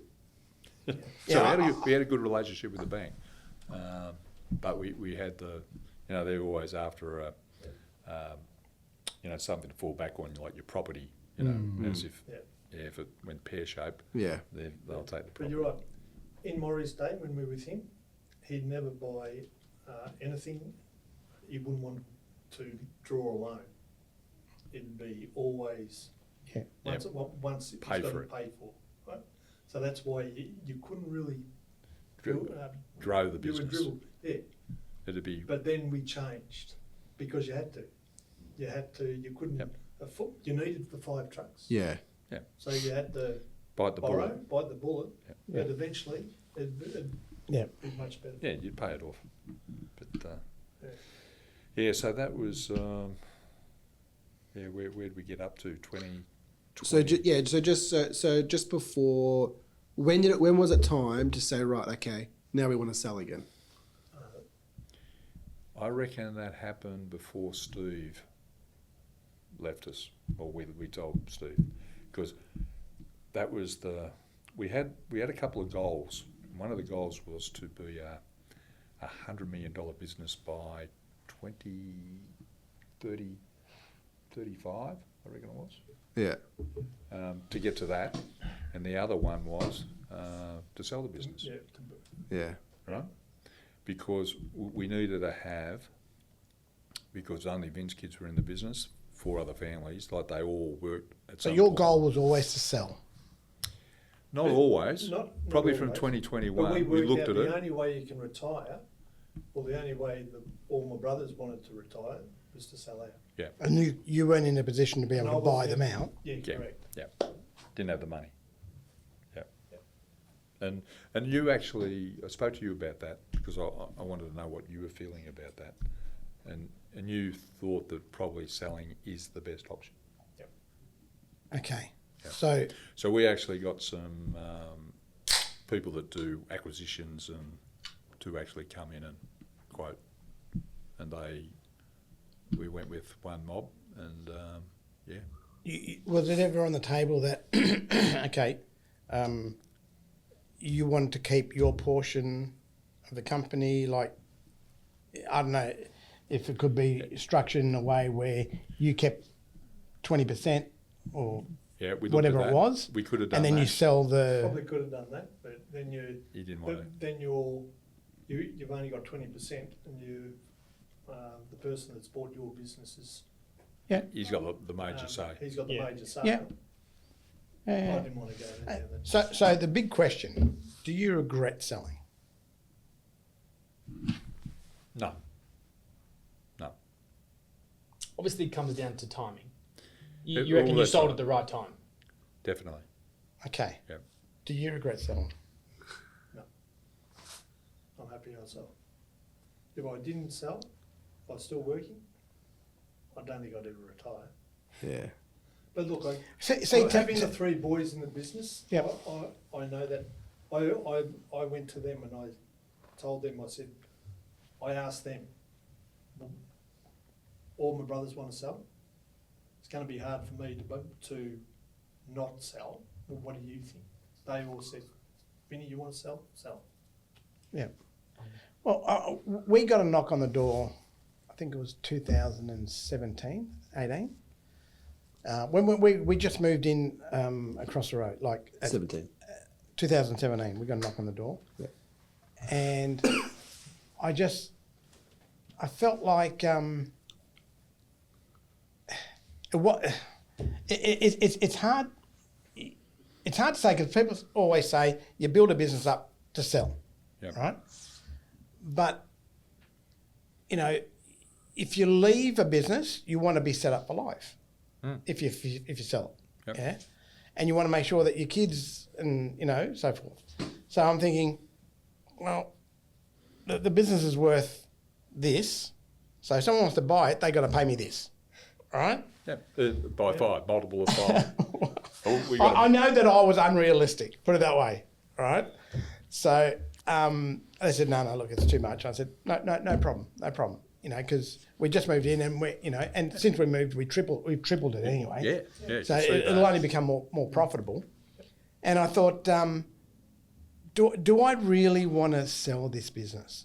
Because I would love to see my kids in it, Yep. and their kids, and their kids, and their kids, and their kids. Yep. And not that we're the biggest player, like we're not a Linfox, Yep. but I thought to myself, I wonder if Linfox went through this when he was on his way up, if people offered to buy him out and he said no. Yep. If he had said yes, well, he wouldn't have been the Linfox we know today, Yep. obviously, and I just think that you first of all, you've got to do something with your life. You don't want to keep working ridiculous hours. And if you can put the right systems and structures in place, Yep. then hopefully, the kids can take over. Yep. But my thought process was, okay, if you sell the business, what is it? 40% goes to tax, 30. a huge 23.5%. a huge sum. Depends on your capital gain Yep. and all that sort of thing. Yep, huge lump will go for tax. Yep. Okay, so you've lost out on that, and I'm thinking, but if you hang on to it for another 5-10 years, whatever it is, then you're going to make that money anyway. What you sell it for, If you and you keep haven't making the lost, money that you're making, and you you don't haven't know. lost that tax. It- You know, But it's, you it's sell hard. it, It's you're hard still- to when hard to you sell avoid it, the you're tax still man. going to pay that tax. Yeah. Doesn't matter whether you sell in 5 years' time or. no. I'm saying you don't sell. Yeah. Yeah, but if you're making profit, the tax man will come along and whack that off anyway. Yeah, Uh, yeah, they love us. Yeah, I know. Well, look, it's each to But their own. when we keep on spending more than you're making, you don't have a tax I problem. tend- Yeah, well, that's right. You don't because of you We can keep get growing. around it, but it's money going back into the business, Yeah. and you're Yeah. growing all the time. Yeah. The challenge that I see you've got as families coming in, your families, how you're going to control it. That's the nitty gritty Yeah. of where I see you guys. That's the next space that you're looking at. Correct, that's right, Because you've got your first generation, second generation. It worked really well for us. It was pretty easy. But when the third generation comes in, things start to change. All right, different values creep in because you got different partners, and then when they come in, they look at things differently. So how do you structure it so that and it'll never be all rosy, because if you think it is, you're living in a La La different la land. But it needs to be managed. So who's going to do that? So you need to have that personnel within your family to have the want and the hunger to keep it going. Now I know if we had the business going, I know I'd have Daniel. Daniel's just super good at that stuff. He's super keen, and he's all about family. He would probably keep our generation going to the next generation. Okay, so when you sold, how many partners were there? It was owned by 5 families. 5 families. Five Okay. families, That's and right. that's It was 5 directors, 5 sons. 5 sons. Okay. Yeah. So Maurie, didn't sold. He was actually the appointer of the trust. Okay. And if you know what an appointer of the trust is, he actually had full control, even though technically we were the owners. He said to me just before he passed away, Yeah, that's he you, said, he said that'd be like you, John, I'm sure. Yeah. But that is, to me, that is the challenge. Okay, so you've sold. Yep. You know how to run the business. You know how to run a successful business. Have you ever thought, you know what, I might want to get back in there? So you and maybe one other, John, and there's go in something and start again from scratch? Something you probably don't know. We only sold the business. We didn't sell the properties.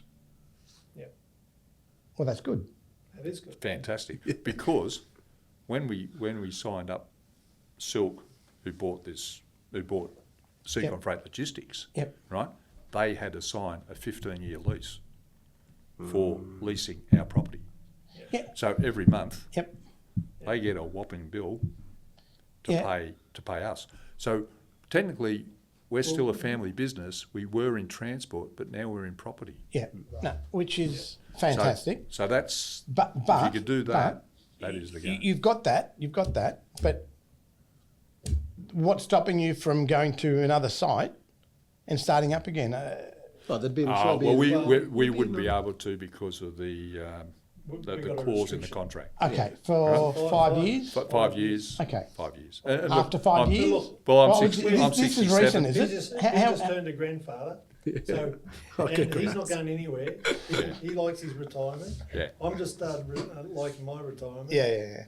Oh, we still go into work and see the boys, Yeah. right? So the And- boys still work there. Yeah. Yes. Yeah, My boys. Vin's sons. Vin's sons. Oh, okay. So your sons still work in Yeah, so- the business, Yeah. like they work for, Yeah, I so work when with Silk. It's still called Secon, but it's just a but division. and they work Yeah. for it's a Silk now. division of Right. Silk, and then Yeah, DP, DP World jumped in and bought the whole shebang. So Yeah. it's That's been massive. Yeah. absolute massive. Yeah. Like DP World are just a global Yeah. superpower. Yeah. So it's still still Okay. trained as a Secon. Yep. Still hold the family values that you Yeah, instilled? but we don't. Once you sell, you've got no. Yeah. I get that. No idea I how get long that. that's going to. So we're in the other. last. We're now in a stage where we're working out what we're going to do for our stage. Yeah. Right? We So- don't have to. We're not in business. Going forward 5 But years, going forward Well, 5 we are years, in your business. sons come to you and say, you know what, we want to be our own boss again. Well, they might too. You know, Dad, fund us the property. Well, they can. And John, just to let you know what we're thinking of, and we're very serious about this. Now that the business is sold, you know, and we've got prime real estate out in Truganina, and there's good rent coming in each month. We want to give back to the community. Yeah. So we're actually going to set up a foundation, right? That we haven't worked out what name. We're going down that path at the moment. That's our next steps. Yeah. So setting up a foundation should do two things. Instead of paying the tax man, Yep. you can pay a charity of your choice, you know, who you affiliate to. Yeah. That's really attractive for us. And the other thing is too, Yeah, sorry, you could, explain that to me. Yeah, that's so. Sorry, explain that whole thing again, yeah. Brendan. So, well, I might be not. We're having a meeting with our accountants to see how it works, Yeah. but the tax, instead of paying straight to the tax man, right? If you make donations to a particular charity, right? It's all tax It's tax deductible. Yeah, but it's only tax deductible by 25%.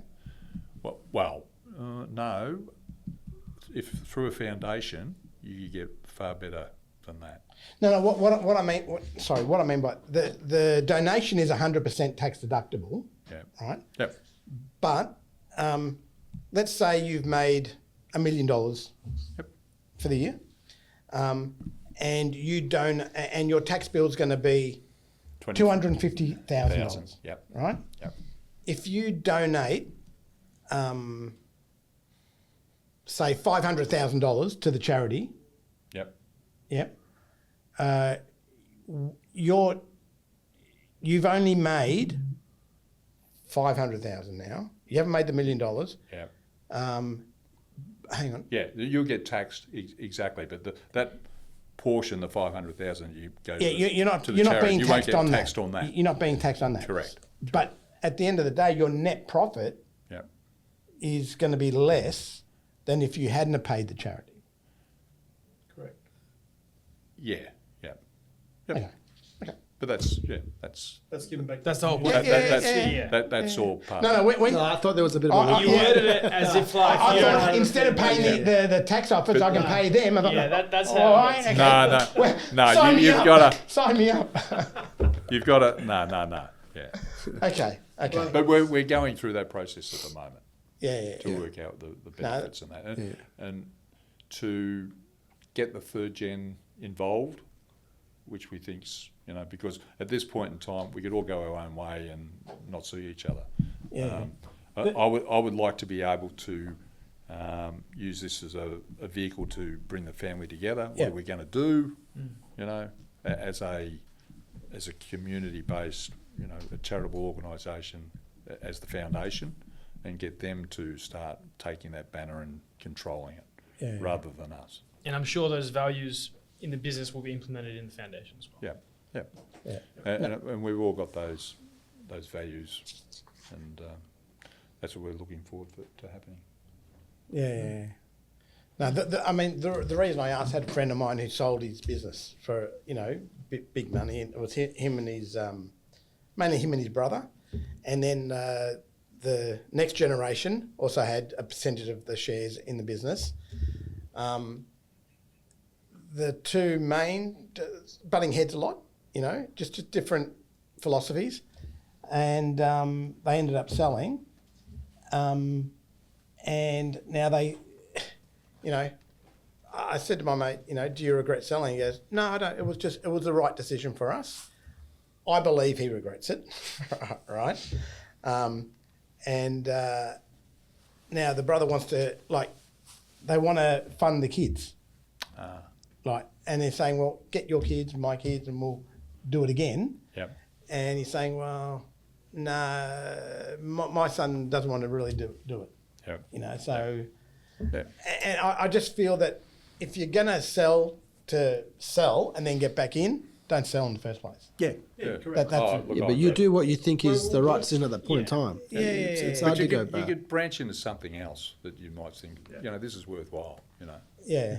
So that's something that's always going to be out there. Do Yeah, something that you're happy. I might go down to Ocean Grove and mow lawns or something like Yeah, that. yeah, yeah. Something simple. Yeah. Whatever. But I'm just feeling myself like we've just been retired, so it's a bit different. But the thing, you wake up in the morning, when you go to work, you wake up. You've got a goal in mind. You've got 100 things to do, and all the rest, as you know. Now you're going And to all of a tease me sudden- now, aren't you? All of a sudden, that stops. But also, what stops too is when we were struggling, and you really know that. Well, I'm a director of that company, and if this, if you have problems, It goes pear-shaped. pear-shaped, you can end up in court, and that's always on your head. Yeah. Right. So that burden is lifted. Yeah, I mean, there's a lot of businesses going under at the moment, and I think it's sort of like a residual from COVID. Yeah. This is just my thought process, because I'm thinking a lot of people deferred payments, Yep. and now banks were really good at the time saying we'll support you, and they didn't pay their obligations, and now the ATO saying, well, you got to Cough pay. up. You got to pay. Yeah. And they're saying, well, the money's not there. Yeah. I think what COVID did was this work from home thing that now the government's mandated, if you want to work from home 2 days a week, you can. I think that's crap, right? I just see that the wages have gone up, Yep. productivity has gone down, and people want to work from home. I'm thinking, Yep. Doesn't make sense. how are we Now, ever going to get back on track? John, I know you're high on that. I'm probably the opposite. Jack, what are your feelings on that? Work from home. Yeah. Look, some roles, you can work at home, but I think it's what we experienced, especially lately, is the results are better if they're on site. Like we got one guy right now, he's in WA, right? He has been for the last couple of months, right? He keeps extending, but the results aren't as good as when he was here. So, yeah, I would Okay, say. are you coming to this? You don't agree because are you coming to it as an employer or an employee? Employer, because I'm probably a little bit different. I'll set up things to make sure that the job's getting done. All right, I'll give them their dues. Okay, I expect. I have a high expectation that when you're working at home, you're working. All right. Well, okay, so then you're you set obviously it- a very trusting person. Yeah. And the other thing is too, I see the traffic, right? Everybody on the bloody road, our trucks are just caught up in traffic, Yeah. right? Yeah. I absolutely, Okay. Fair enough. right? I was saying when we had COVID and everybody's working from home, it was fantastic. Yeah, no, I agree. Yeah, I yeah, agree. yeah. I agree. All that happens, so get your people that can work from home, make sure that they're doing But- you're getting the pound of flesh, yeah, right? yeah. They've got to come in, that you need that orientation, all right? Yeah. But, so look, 2 days in the office, or whether it's 2 or 3, but we need that combination. I think we're going to have to agree to disagree on that point, because I just believe that if you're home, you're taking the dog for a walk, you're going shopping, you're doing this. I And- know people that work far better at home, right? Everybody's different. Yeah. And I guarantee, I'm with you, some people can't, Yeah. Yeah, right? yeah. Bring them into the office. You're working in the office. Yeah, full stop. but with this new thing, you can't say that to them. Well, yeah. But it didn't get passed, though. But Getting it. The new legislation. But I thought it did. passed. No, I didn't get that. You sure? I It didn't thought get it passed. did. No, it got thought- brought up, but it didn't. Yeah, I don't think it's been passed. Oh, Oh, there you go. I think but I anyhow, work better from home as But well. there's I another, watch- John, there's another point. You work There's better another away point. from your father. No, you don't. No, you don't. It's easier to watch movies at home than at the There's- computer. There's another thing that Vin said about the directorship, right? One of the things, now we've been in court a number of times, right? We've had a person on our site that was injured severely, right? And things could go pear-shaped. Yeah. But if you haven't got your procedures in place, everything all documented, right, you're in trouble. Okay, here's one. Someone's working from home and they're working and they go up to go to the toilet and they trip and they break their leg. Is that your work cover? Because they're working for Bit of you. a grey area there. Get your ass into work. Grey that's what I reckon. work. Very grey. When really they were up on a ladder trying to take the leaves out of the gutter. How often does that happen? Yeah. I don't know, but Yeah. I, How often? Now, look, you know, look, don't get the mouse in charge of the cheese factory. Yeah, That's what I but reckon. you could go on and on and on. But I'm saying you need all those things that can happen. You need, inductions and all that sort of shit that's got to happen. Yeah. It's important because work cover will come in, and they did to us. We had a chemical spill, right, and it was a big one. We got the book thrown at us because our people let us down. They didn't do this. They didn't do this. There was a and we had it all videoed. Like, it was unbelievable. So from that day on, write the slate clean and start again. Yeah. That's what we're pretty fortunate. Like, Jack might not look at those sort of things, but our sister's pretty on top of that. No, she is. Yeah, she is. She's the. You She need someone in the panics. team like that. She's too she's hyper. a safety officer? Yeah. Yeah. Yeah, well, that's Yeah, good. she's She was on that it. compliance guy. Yeah. Which is a role that we didn't, we sort of like made up for her. Mate.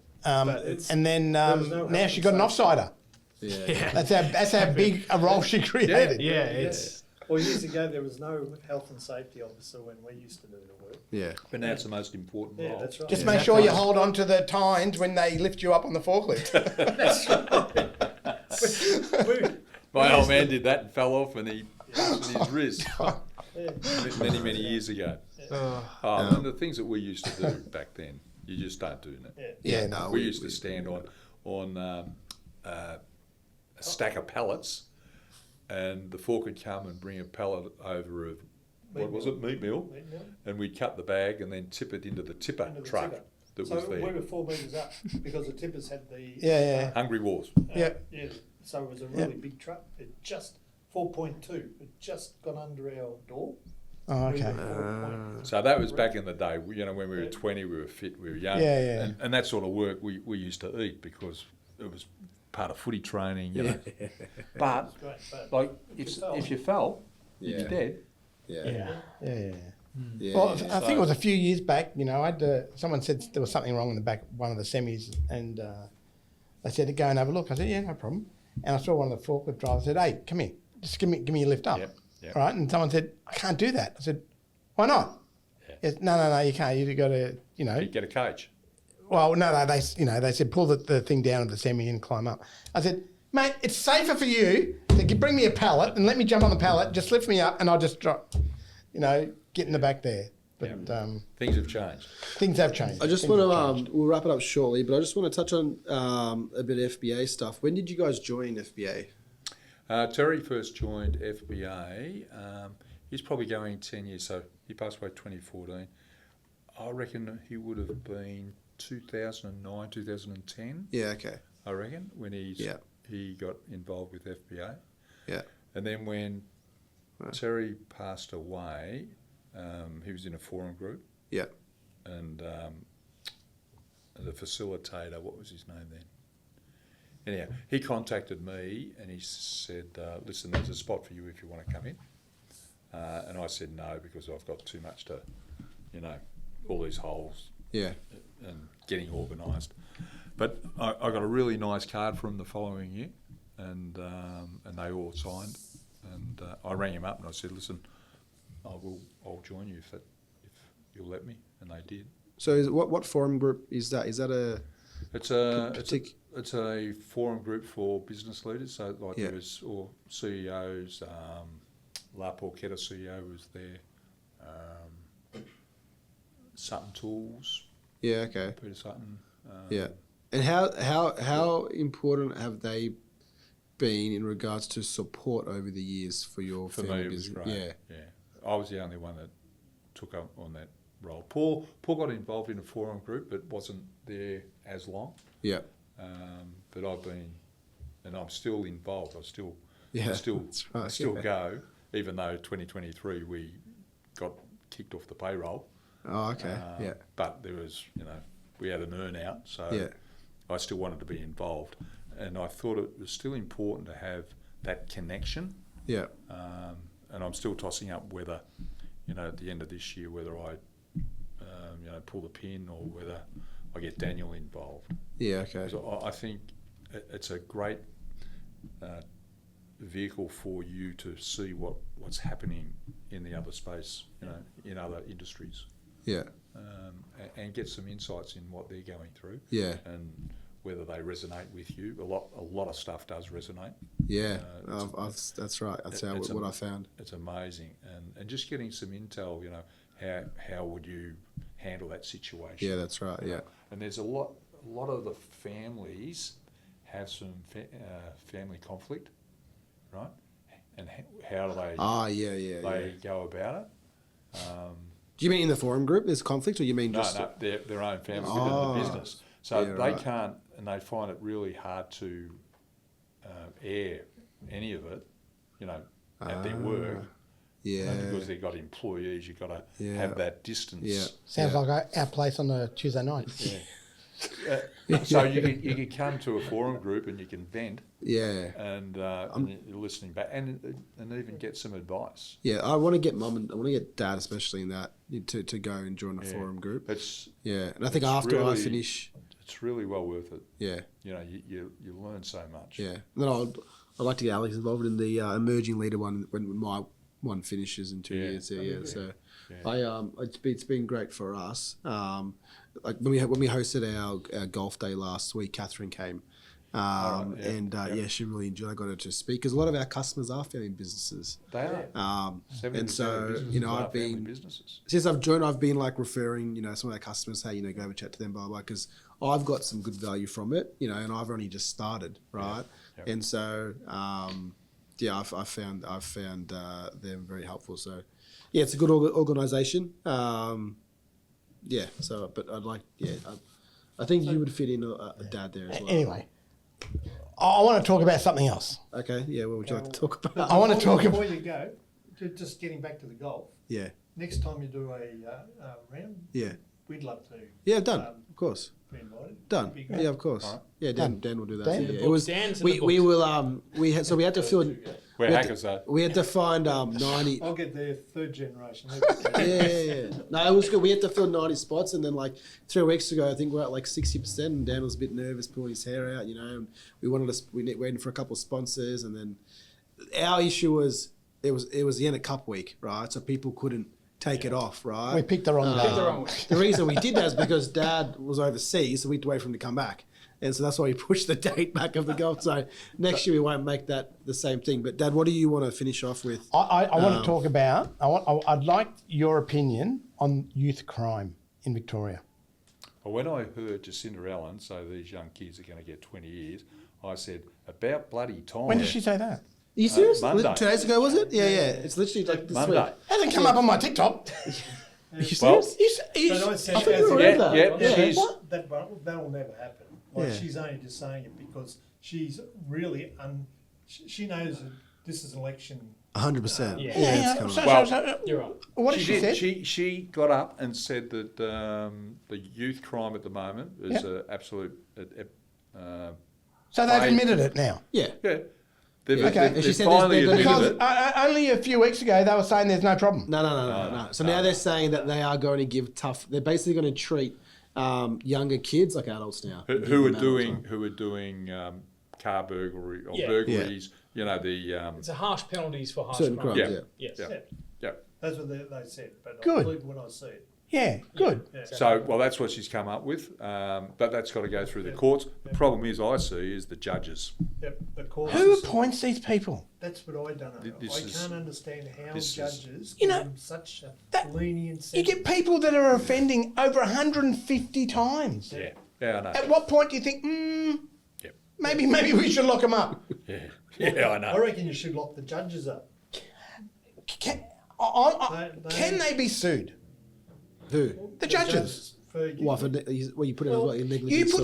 You put someone who's offended, say 20 times, But they all. and they And go in the out and community. they kill someone or they do something. Yep. Can that family sue that judge? Because it comes down to their. No, they sue would. the They'd state. They'd sue the state. They'd sue the Yeah, state that's right. That's it. Yeah. because So- the judges are. They get let off. They get let off. Yeah, that's right. The state employ the judges, and Correct. the state guide the judges on what Rules. punishment rules and regulations. Yeah, That's the word. That's So why we're in we'll a see where big this. mess. We'll see Yeah, how 'cause this you got- comes you to got- play. Senior citizens too scared to Yeah. sleep in their own Yeah. homes. Yeah. Yeah. You know, Well, look, a you lot of got this you got all these guys going into IGAs and supermarkets and just taking things and Yeah. But And there's no where does this come repercussions. from? Well, what I want to know is, have we let? It's society. Society is Yeah, the. but but have we let nobody that I know immigration- of, nobody I've spoken to agrees with the way that we're dealing with it. Yeah, agree. Everyone says no, you should lock them up. That's right. So how can these judges or magistrate or whoever they are, they keep on letting out these people? Yep. Where are they getting their decisions from? A lot of immigrants come over here, right, and do this crime. What really pisses me off is they should, when they come over here, if you do any crime or whatever, we'll maybe forgive that. Again, deport them, right? Finally, I reckon we've also- got a guest on that agree with me. I reckon it depends on. Absolutely, because they've come over to Australia. They want to live in Australia, but they don't Want to abide respect by our our laws. rules. Yeah, that's right. Yeah. Exactly. They're, Yeah. and they do the crime, and the Yeah. crimes like They're what they've been doing horrific. Some of them are horrific. Look at what's horrific. happening in So UK. they we're should get following that. deported, Yeah. and they should deport their family as well, because their family let them do it. Yep. Hmm. Yep. Yeah. Yep. I'm glad we agree. I'm glad we agree. We are nowhere near as tough on crime as we should be. Oh, And these people that reoffend, the police, you know, you can't blame the police because No. they're just doing what they're told. They, Yeah.